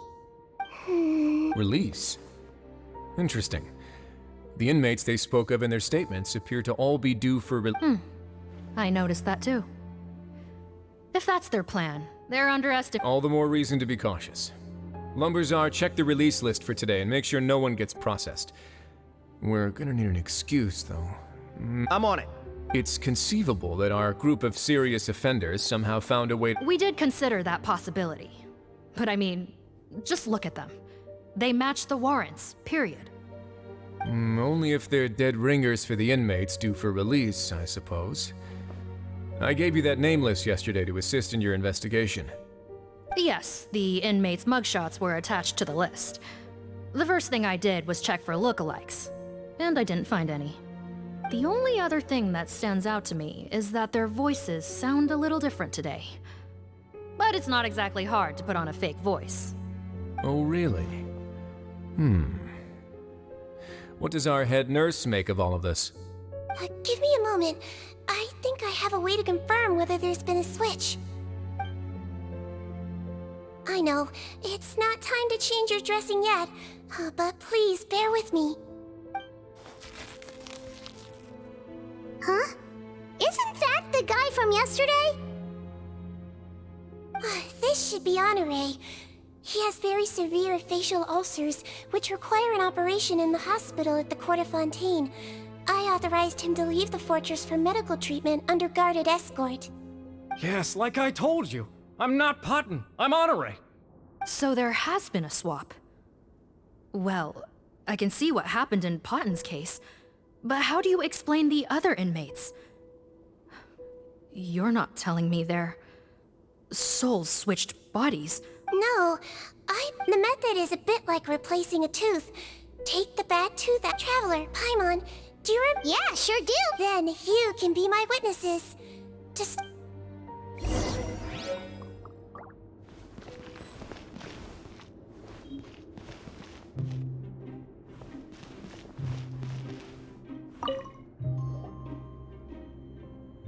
So, you're... Yes, head nurse. It's... I need to do another examination. All right. It's the Now, try to recall if you can.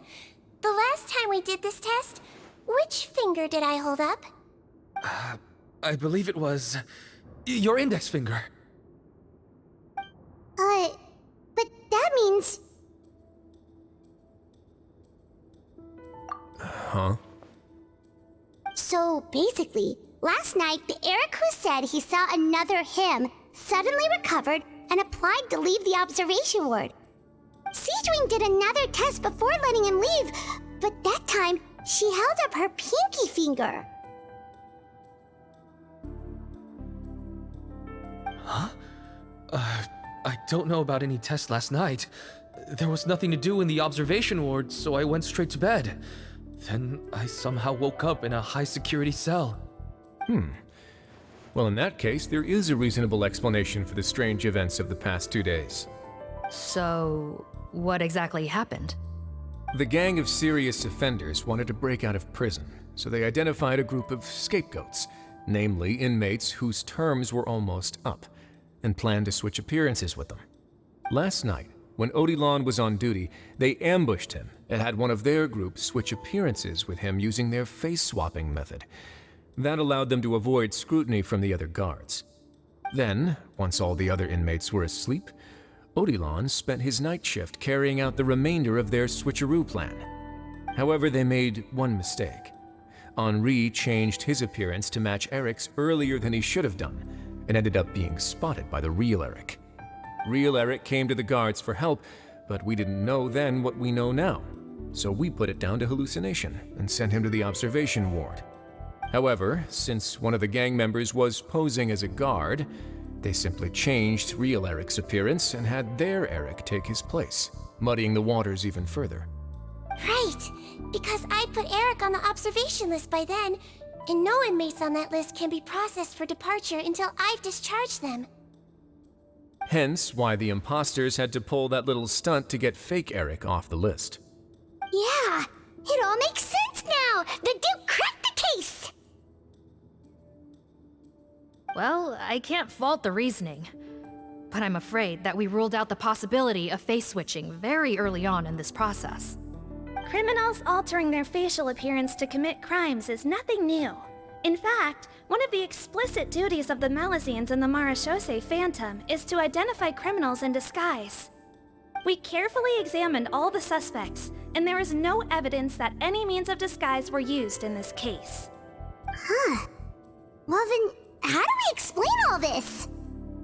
So far, it seems more likely that the gang stole documentation belonging to the inmates due for release, and are using that to commit identity fraud.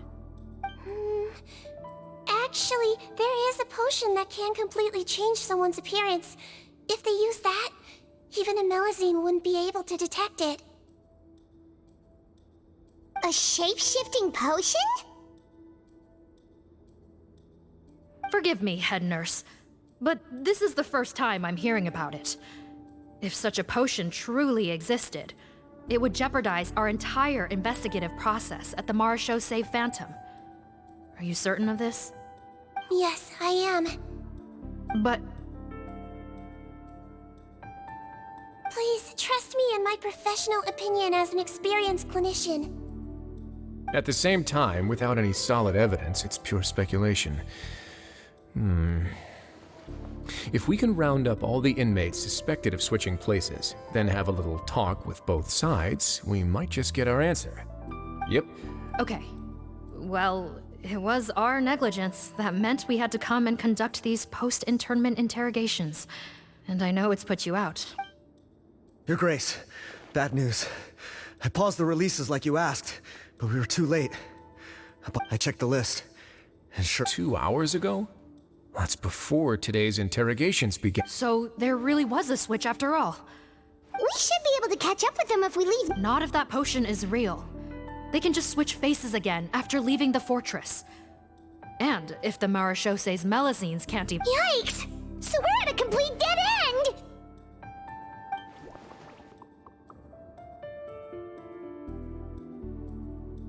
Well, technically there is one more lead we could follow up on. We were only able to arrest this gang thanks to the help of a researcher from the Fontaine Research Institute. I believe his name is Rawat.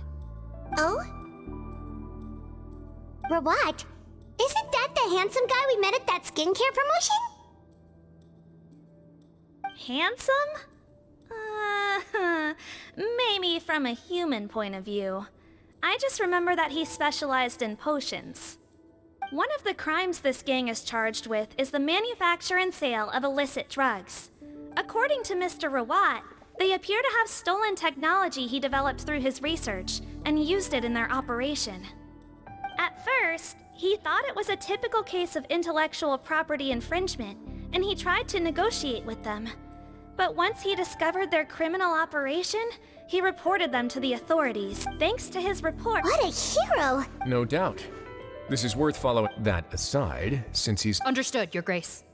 My team and I will head to the Fontaine Research Institute right away.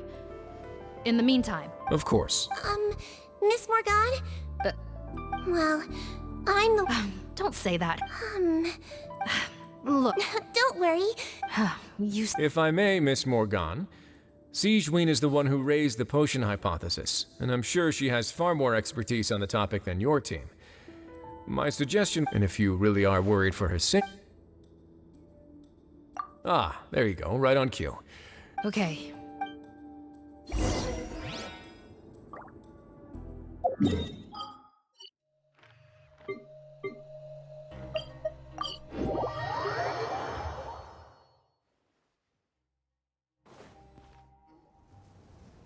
Greetings. Sorry to impose, but I'm afraid we're here on urgent business, and we're gonna need you to cooperate. The Maréchaussee Phantom. Let me guess, you're investigating some more illegal research? Not this time, no. We're looking for a researcher.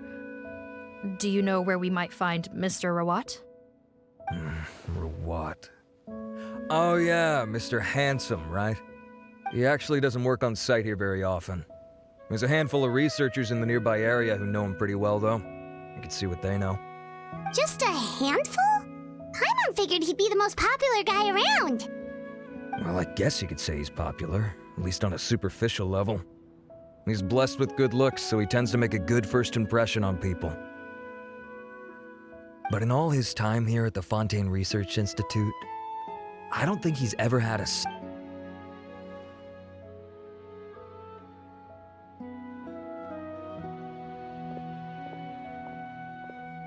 That's so weird.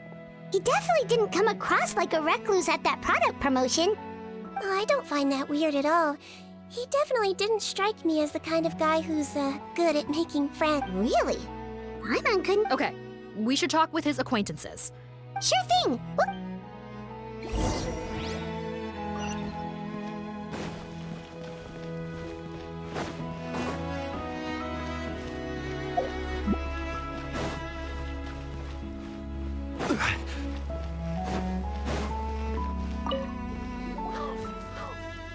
Excuse us, are you Audrey? That's me. What— Are you close friends with Close friends? You mean because I told him I had I should have known, really. Okay. Why would I know? Ugh, this is getting annoying. Shall we go ask someone else?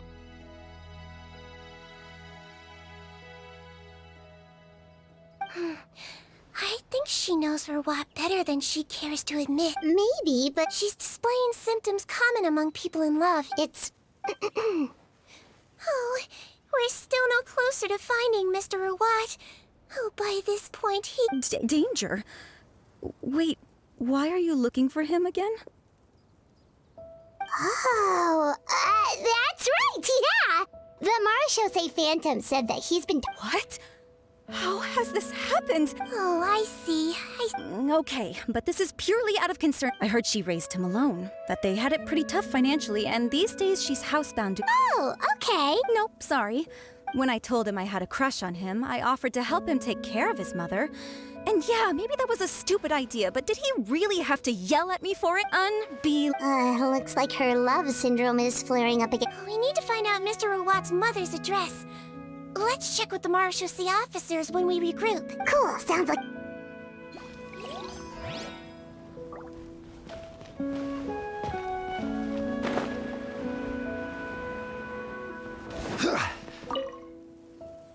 Hey there, are you in Teep? What do you want? We're here to ask about Rawat. Any idea where he might be?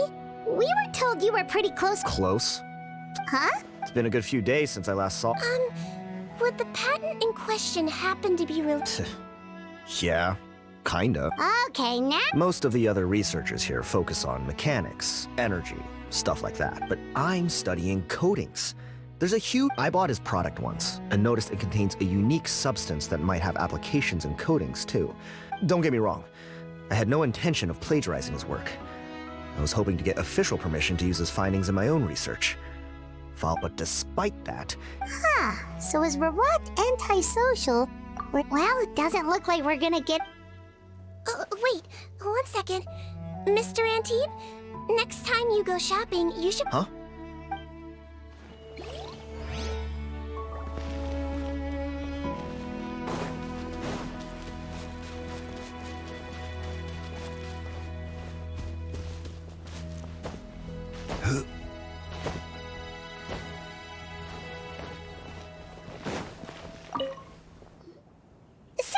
You, sir, but are you Bertram? Who's asking? Just some concerned citizens helping out the Marechaussee Phantom with an investigation. We'd like to ask you about Rawat's whereabouts, if that's okay. Not anymore, we're not. Turns out we don't... Oh, yeah? What happened? The thing about us researchers is, most of us do what we do for some sort of higher purpose. But not Rawat. He won't even let you work with him unless you sign a confidentiality agreement first. Also, he has better control over who gets which intellectual property rights. Now that I've got my own technical solution for my compressor, So that's what we're watching. We'd still like to know where to find him. Wait, you're... Yeah, I know you. You're the head nurse at the Fortress of Meripede. Alright, then I'm happy to help you if I can. I respect the work you do. Wow, turns out Sigewinne's got some... Thing is, I have no real way of knowing where he might be. I stopped, but if you want my advice, I'd say go talk to the peddlers. There's a few he... Peddlers? Yeah. Back when I was working with him, I noticed he met with them quite often. Wouldn't surprise me if they were involved in some shady business together, because it seemed like they went out of their way to avoid... The little I overheard was about manufacturing and selling pharmaceutical drugs. Drugs? Doesn't he work with skincare products? Who knows? I never... Thank you. Welcome. Goodbye, and may we both... Well, that's all 3 researchers. Let's head back to the meetup point.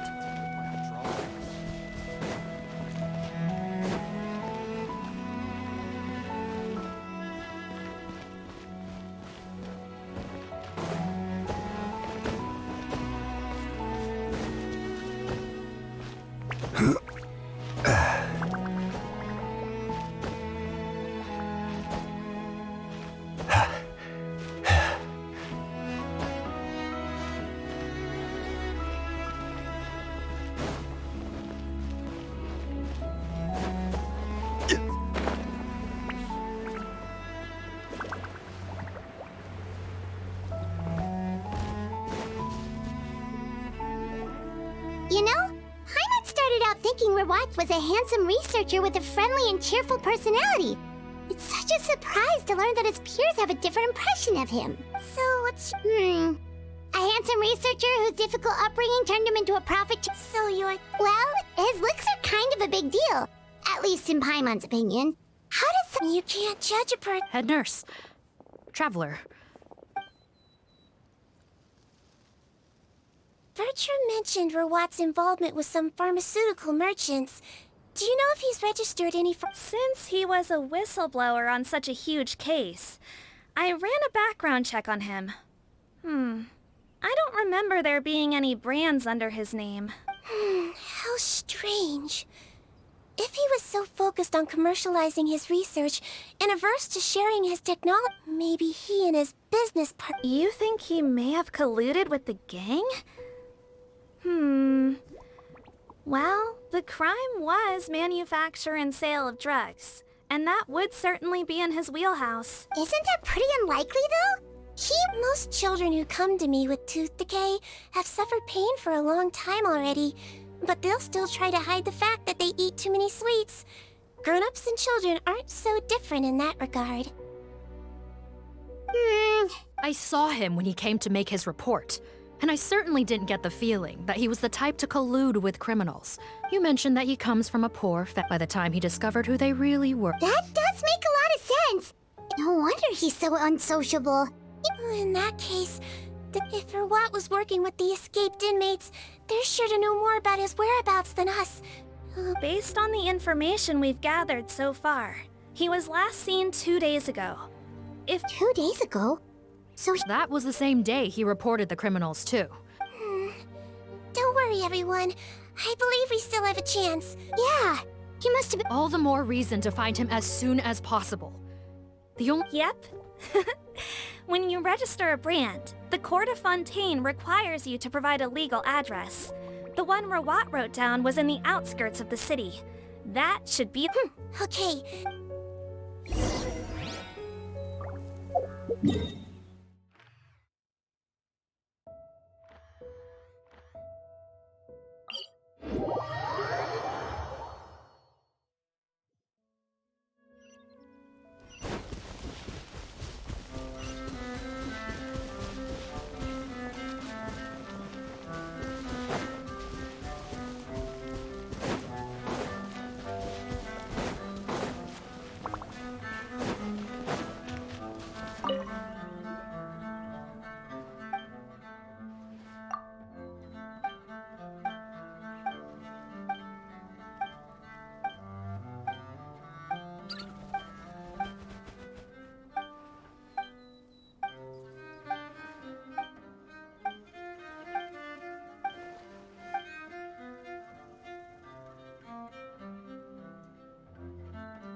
All right. Okay.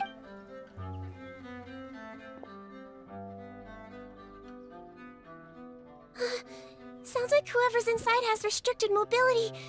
Oh, it seems serious. Break the door down? No, I'll handle it.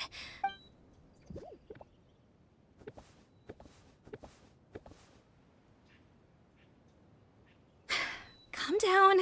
Deep breaths. Remember your training. Control your strength. And... it's open!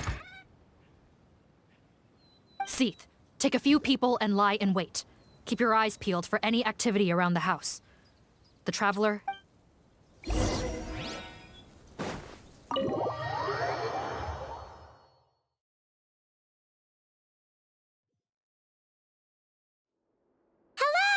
Oh, there. On the bed, there's an old lady. That's gotta be Rawat's mother, right? She doesn't look like she's in any state to be answering our questions, though. We could try, but... well... Yep. Hello, ma'am. Might I ask... Hard of hearing, perhaps. I have one here. I'd like to show you a Looks like this isn't gonna work. Is it possible he could have avoided returning? Maybe. Guess so. I suggest we all return there now. Sorry, officer, but could I stay here? Of course. Traveler. Also, I'd like some Marechaussee members. Why is that? If Rewat knows how serious his Got it. Okay. Thanks for helping me out yet again, Traveler and Paimon. No problem. Yes. Oh. Let me take care of a few things first. Yeah, of course.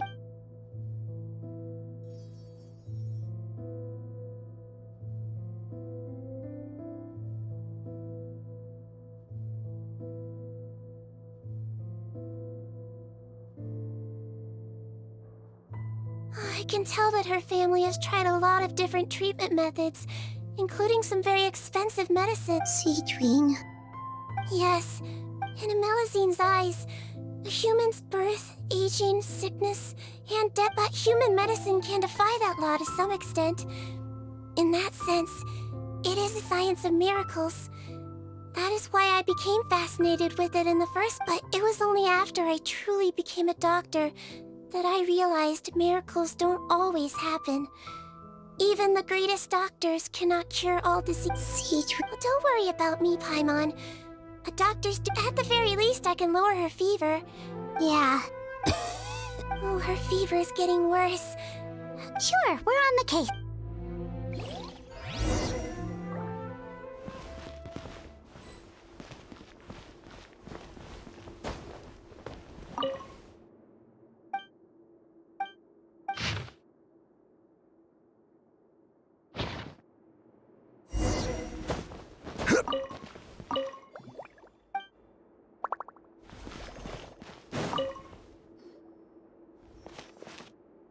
Found the hot water? Sure did.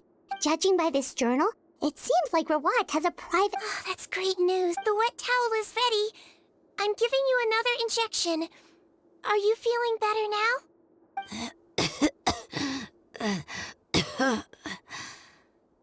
It's all right. Thank you.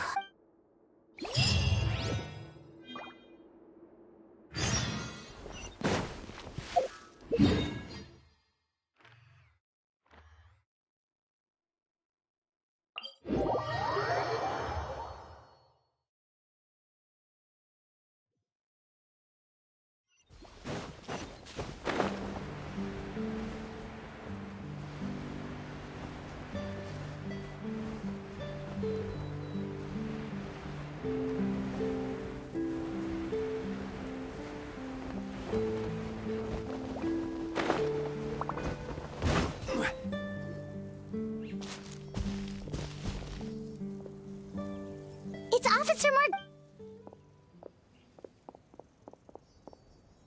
We came as soon as we heard the news.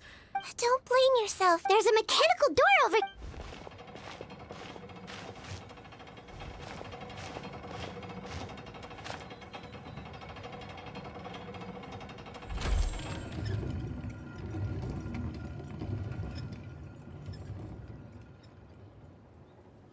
It's open. Let's go in.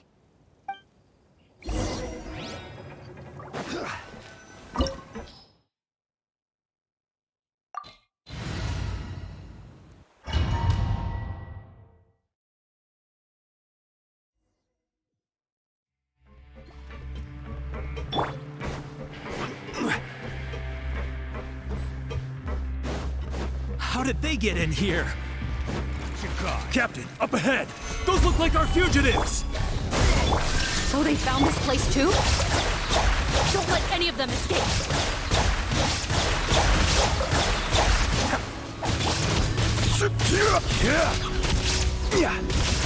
Want to take another test. Stabilize! Scatter! Illusion shattered! Be still!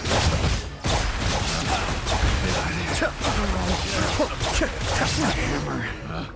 Picked the wrong test subject.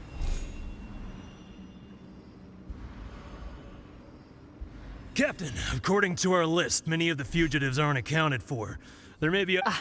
So these guys were just the Marechaussee Phantom!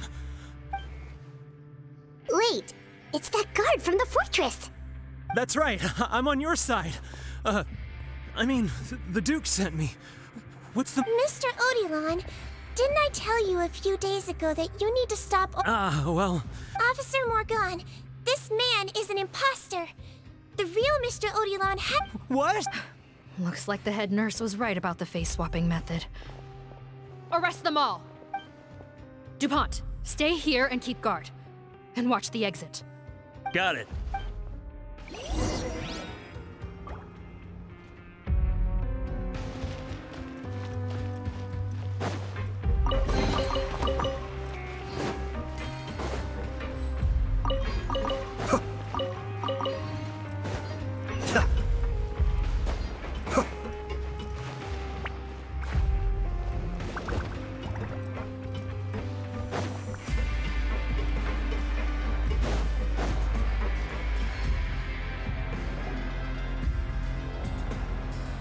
So many jars.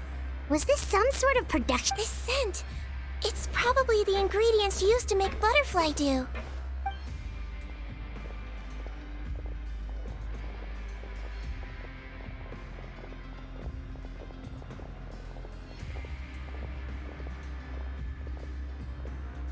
How come they're all empty? Did it sell so well that he ran out of supplies? How strange. Why would Rawat choose to manufacture a popular product like that in such a difficult to given our suspicion that he may have been coerced into the illegal drug trade? I would have thought that— Perhaps butterfly— Do you have any evidence for that? No, just a guess. Understood.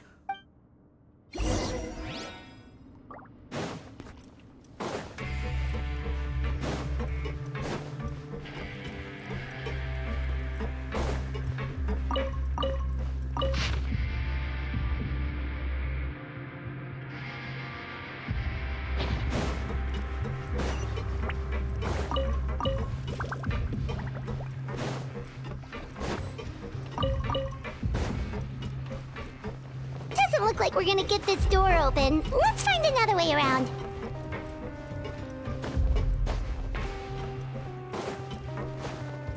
This one's closed too. What's with those carts and tracks? Oh, maybe it's one of those doors that opens when it senses cargo passing through. There's a loaded cart right over there. Let's bring it to the door and give it a try.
This room's much smaller than the others.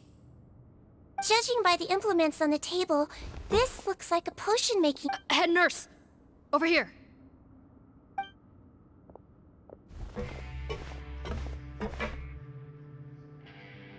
Let's see.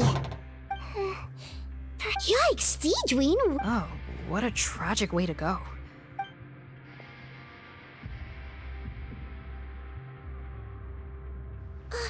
There's a path leading further on, Officer Morgan.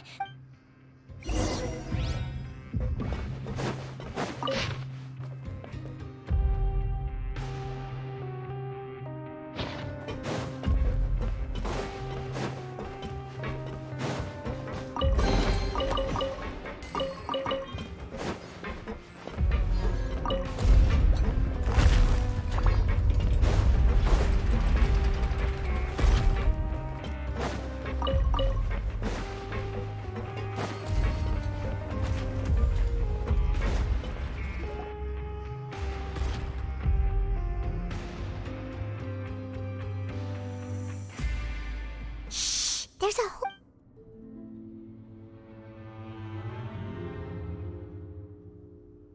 Are you serious? You're telling us that within a day... Fontanian physiology changed dramatically after that great flood, and it's not as compatible with this face-changing solution as before. The side effects are as you can see. Why didn't you say anything? Look, my plan got you all out of prison, didn't it? You'd have much bigger problems to worry about right now if the Marechaussee Phantom found out about your other crimes. Consider an ugly mug getting off lightly. Ugh. You're just lucky we didn't leave you in there after you disappeared. Partners? You hid things from me too. Remember how you each had a... Oh, and you didn't... Guys, that's enough. What's the plan, partner? There is... Besides, what does it matter now anyway? He already said, even if we did... I said enough art... The most practical solution is to continue using the potion. Are you kidding me? This stuff was hard enough to get a hold of even when we had a supply. Well, there is another option. But you'll have to make a deal with me first. Okay, now we're talking. I have a document I took from that researcher that details how to make a replacement. Just give me one bottle of the... What's the problem? What do you think? That we were shipping them into the fort... Well then, say hello to never showing you... I've heard... Freeze! Marechaussee Phantom! What? Who let them in? Officer Morgan. Bro, what? I don't see him. Cotton? Arrest them all!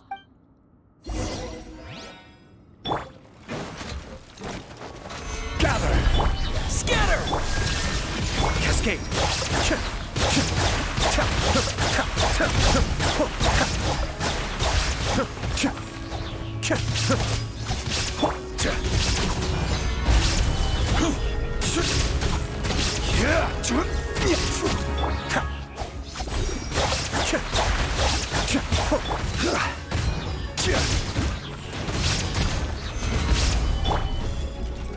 Germinate!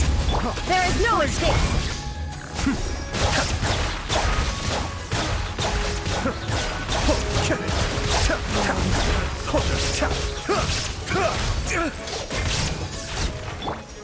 Stabilize! Illusion shattered! Cascade!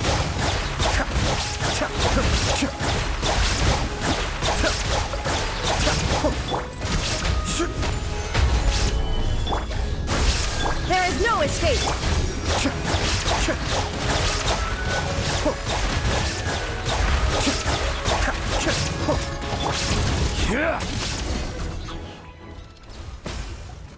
Huh.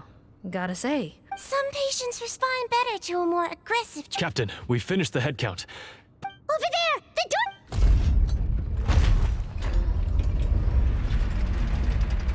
door... One group trying to arrest me, another trying to hunt me down. Good. I got... Don't waste your energy. How n- Well then, you'd better hope they...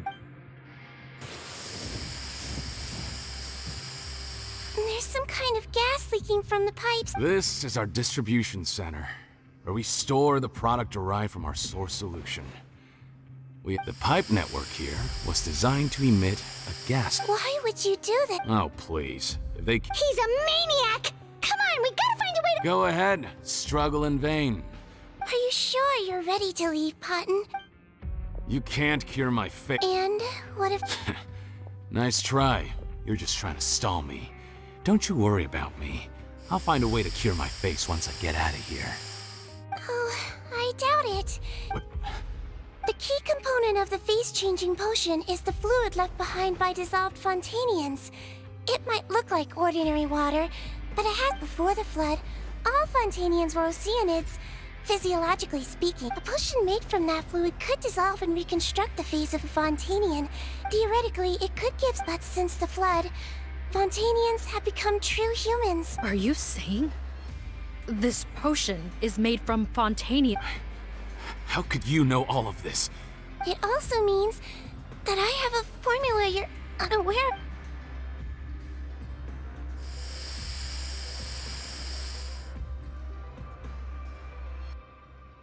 of. I might get to make a deal today after all. Oh, it's not a formula. What? When I tried Rawat's skincare product, I noticed it had a certain special component in it. I'm guessing his skincare lotion contains the fruits of... Huh. Impressive guesswork. But it only contains a tiny amount of the active ingredient. Well, I found a way to reverse the dilution process. That's impossible. If I tell you some of the ingredients, I think you can figure it out. First... Tainted hydrophantasms and transoceanic pearls. So? Sounds good to me. There's a delivery pipeline beneath this window. Nope, not trusting you that easily. You're like those naughty kids who try to hide their illness. Open the... Even if you're not bluffing, I'm not closing the... Fine, then I'll just... No.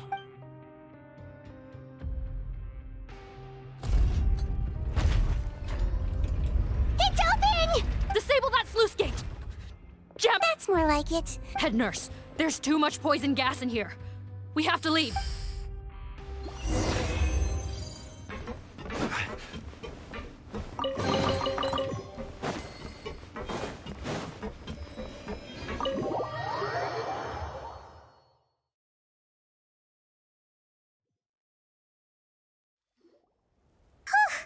Oh, don't be too quick to sit down.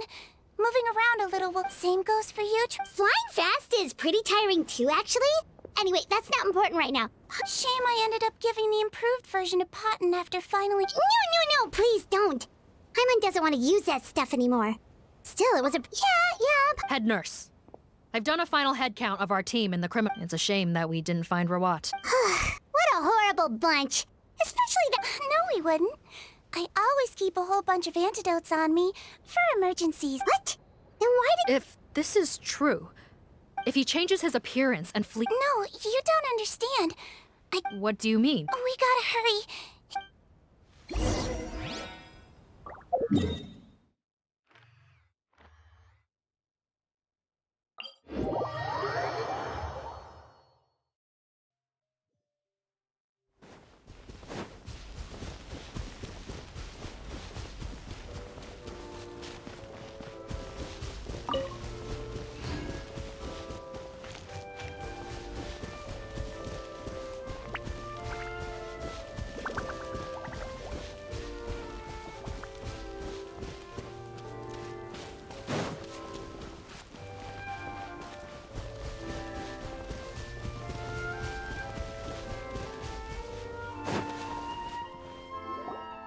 Don't move a muscle.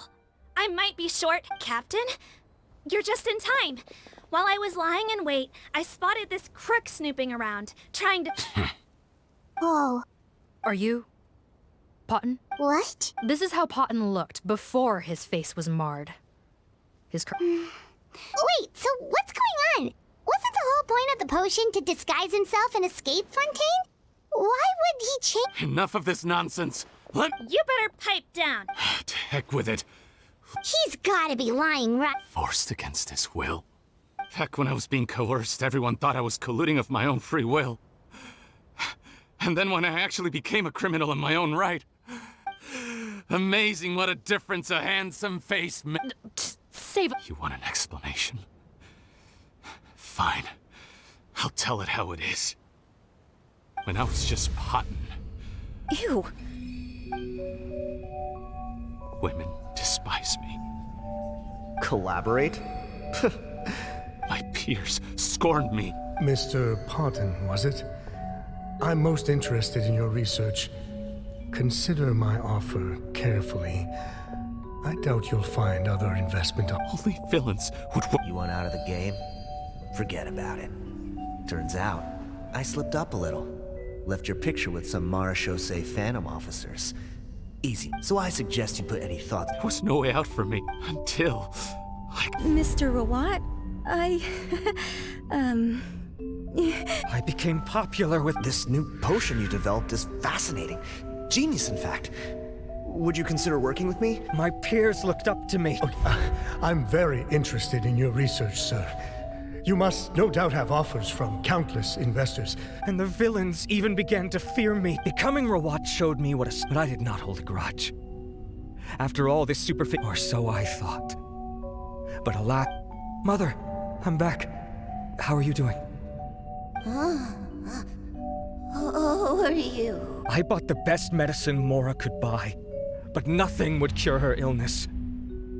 In the end, I hoped she'd at least be able to see her son one last time before she passed, but when everyone else rejected me, the only person who cared about me was my mother. I have to let her see me again. Even if it means donning. Well, is that enough explaining for you? Have you ever you found a way to completely change your identity?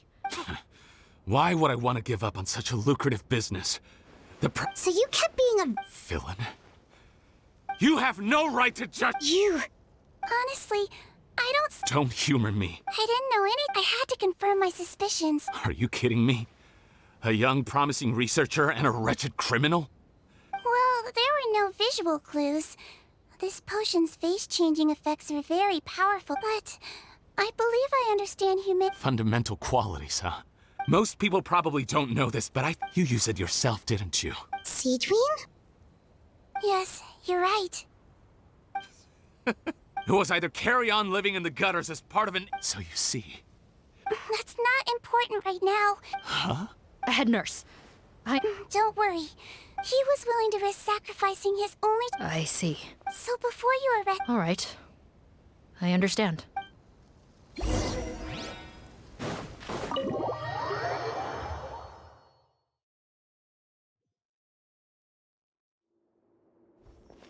Mom? It's me, Potton. Your son. You recognize me now, don't you? Mom, what's wrong? I'm sorry, but I have some bad news. I examined your... What? Your appearance no longer has any bearing on her ability to recognize you. No, it can't be. Please. I've done so much to get to... No. The temperature of his palm must have changed. I'm sorry. It seems I couldn't bring him back to you after all.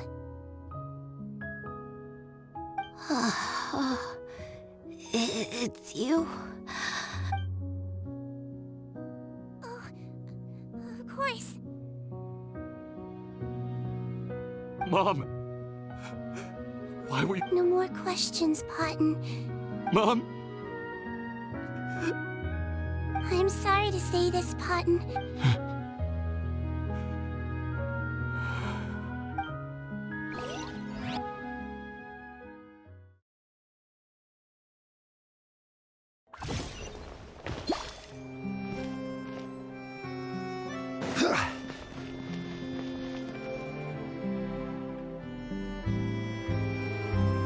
The wait is over, everyone!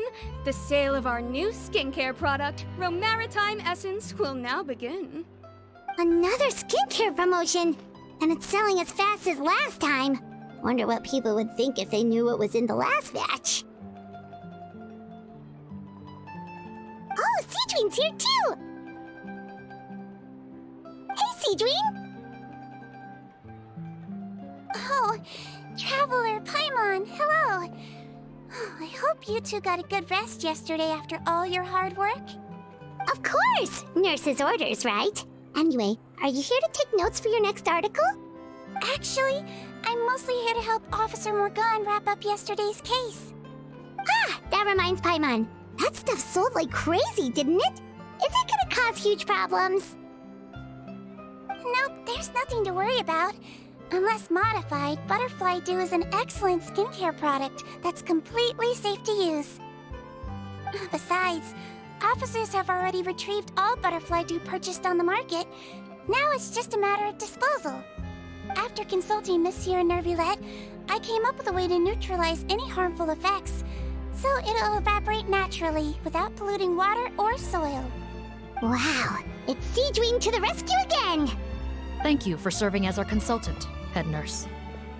All the butterfly dew we recovered has been disposed of, according to your instructions. Great! Good job, everyone! Also, you mentioned you wanted a copy of Rawat's interrogation records. Well, technically, Potten's records. Anyway, I have them with me. Here. After he saw his mother for the last time, it was like all his mental defenses came crashing down. He put up no resistance during the interrogation, and answered all our questions. We learned a lot. Apparently, the formula was something he discovered by chance while helping the criminal gang produce synth. Later, he came up with the idea to dilute it and use the resulting substance as a skincare product. Their supplier was Vache, but you could also argue that they were the ones doing him a favor. His operation helped Vache's gang dispose of an enormous amount of evidence. It made for a seamless collaboration. One man's trash was another man's treasure, and there were no loose ends. It's no wonder we never noticed what Potten's gang was up to. Vache again, huh? Is there still no end to the harm he caused? Make no mistake, the crimes of Vache and his accomplices will come to an end. Since the flood cut off their supply of primordial seawater, they've been forced to resort to riskier methods. After receiving numerous reports, we were able to That sounds more like it! Based on what he told us in his confession, we pretty much had him backed into a corner. Even though he made a point, he tried to throw us off his tail by reporting his accomplices. But there was one thing he hadn't anticipated. Even though Potten had been missing for a long time. So he tried this once before, huh? Looking at the interrogation records, it seems like he spent the first sum of money. Yes, which is why I suspect that his initial motive for using the potion was not personal greed. But even so, I understand. Why did you want them anyway? Potten was one of my patients, so I need to put together a medical file for him. Why are you still treating it? That may be true. One last thing, head nurse. It would be for the best if most of Fontaine knows nothing of its existence. Of course. Thank you for understanding. I'll take my leave then. So, Sigewinne, did you really use that potion? Why do you sound so surprised, Paimon? You mean that story about the witch? Yes, it really... But... I know. There are some secrets I can't tell anyone about. Before I tell you, though, of course!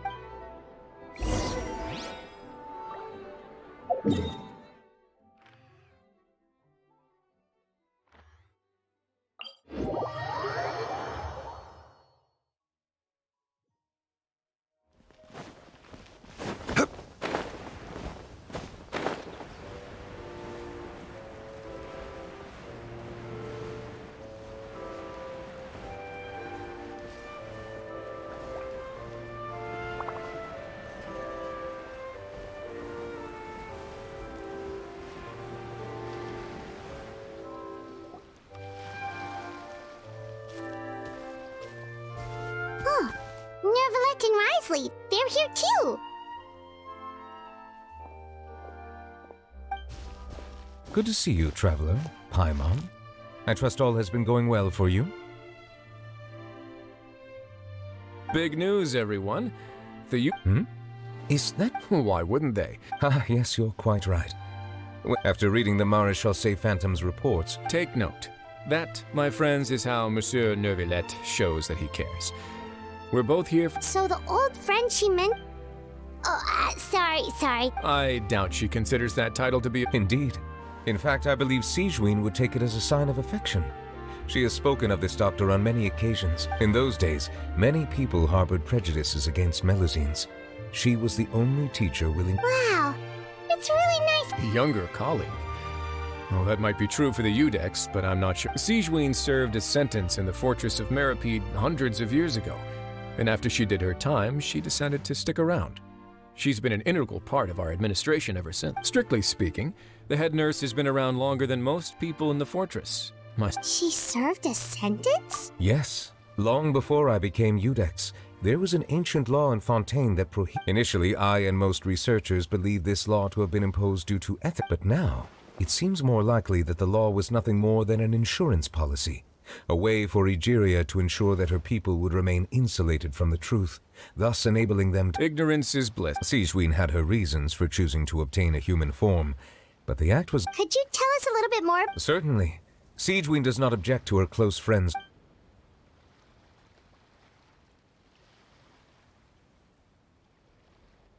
Even with their daughter so ill, they kicked you out? Shame that I don't have the energy to get over there. You're laughable, you old witch. You want to save everyone in Fontaine, but you can't even save the patient before you. Master. I discovered a strange disease. One I suspect that every Fontainian suffers. I had no choice but to experiment on myself to find a cure, but I hit a wall. Then I'll find a cure for it. There's no need. But, Master... As I said before, a doctor's duty is to treat whatever... I know. I'll do whatever... Even if it means... As long as I don't hurt anyone. Then I shall make one more final gamble. If I am able to work this miracle, then I will have found a way to save... If not, then it means there is one more... I will leave you a parting gift. An accidental discovery happened upon through my study of this strange disease. It has little use, but it will at... When Sigewinne returned, the miracle, she found a potion bottle and a note on the table. After using the potion as instructed, she gained her current, and after I had confirmed the veracity of the events... So that's what happened. I fear Sigewinne only understood the full story after the truth about the dissolution of Fontaine. When I reflected on all this with that knowledge in hand, I felt a deep sense of regret. After the final details of the events surrounding Sigewinne's transformation came to light, I checked several sources and, thankfully, the legal code does not require Sigewinne to shoulder any additional punishment. Since she invited you here, I am... On behalf of the Maréchal Phantom, I would like to once again thank the Fortress of Meripede for your assistance in the response to yesterday's prison break. Our head nurse and the traveler in Paimon did most of the heavy lifting. Sigewinne seems to be in good spirits. Well, she might be the only permanent medical staff in the fortress. I am most relieved. The way you're asking after her well-being makes you sound like... well, I won't... Showing your age a bit there, don't you? Indeed. Actually, I often forget just how much older... Well, while we're on the topic, what did you do before getting this job, anyway? Yes, and, from the surface... Wow. Apologies, that was... That's impossible.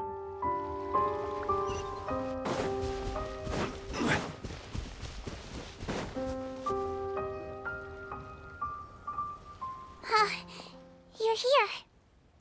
The old friend I met... Sigewinne, the witch who gave you the magic potion, she was your teacher, wasn't she? Sounds like Monsieur Neuvillette filled you in. After learning the truth, it must have been hard to process, huh? Well, to be honest, after I realized what really happened that night, my first thought was that it kind of made sense. It seemed exactly like the sort of thing she would do. But she was planning to sacrifice herself and never told you. That's just who she was. If lying is what it took to get a kid to take their medicine, then that's what she'd do. All right, but why did you turn yourself in? I broke the law, simple as that. My teacher made her choice, and I made mine. True. It's just the way Potton framed it when he was asking you all those questions, it made Paimon really mad. You're not like him at all, and everything Neverlet said confirms that. And yet, you were still convicted and thrown in prison. It just feels so unfair. Unfair? I happen to think just the opposite. If I hadn't served that time, I'm not sure I would have been able to stay strong when he was questioning me.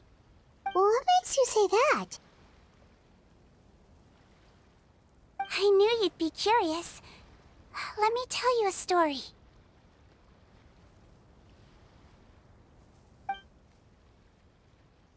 The verdict came down. This Melazine is guilty. The Eudex defended the authority of Fontaine law, but he did not confiscate the Melazine's medical kit. And so, the Fortress of Meripede gained a new little doctor. She still wore her hood and raincoat, even though it never rained in the fortress. Perhaps thanks to her human appearance, no one refused her treatment. She treated more and more patients, and her sentence grew ever shorter. Finally, the people of the fortress could not live without her, and though her sentence ended, she did not leave them either. Then one day, she received an invitation from the outside world. The location seemed familiar, and when she arrived, an old lady was waiting for her. She saw right through the Melazine's disguise, but didn't reveal it. Instead, she asked a question.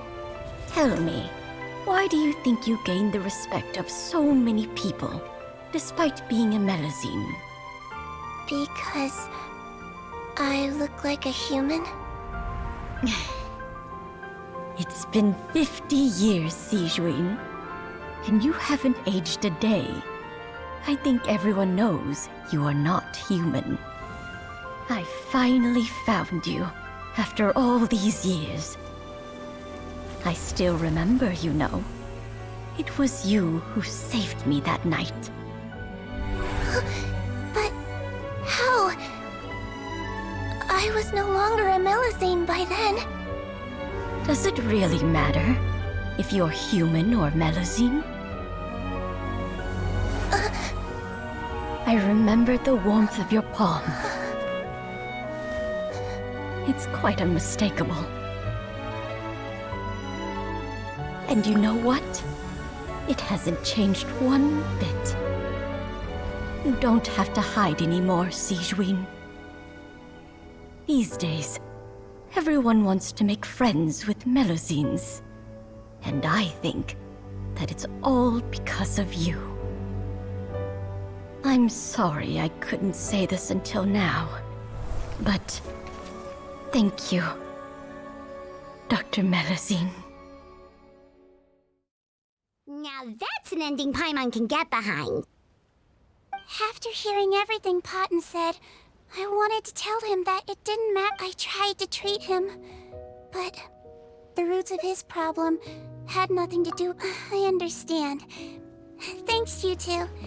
Oh, it's nothing. Oh, there's one more reason I invited you here. In order to restore the appearances of the face-swapping victims, the Marechaussee Phantom gave... Well, even if you chose to destroy it, I still... Well, fair enough, still. If this is the very last Bob, Melazine physiology wasn't affected by the Great Flood, right? So that means the potion should have a permanent effect on you. And that, after all, from a Melazine point of view... Paimon... What was Paimon Leave it to...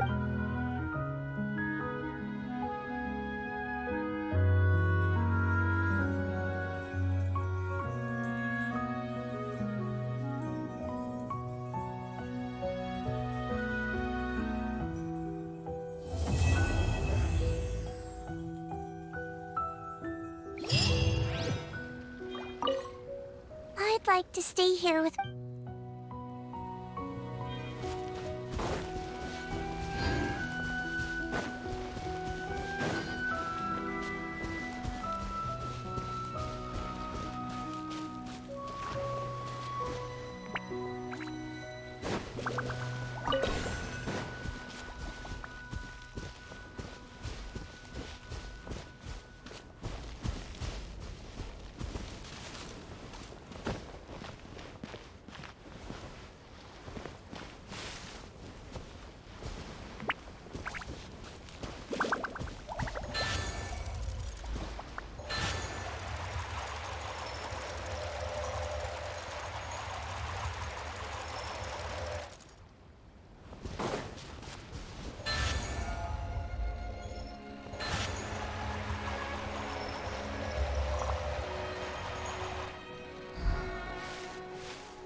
Certainly worth the extra mile.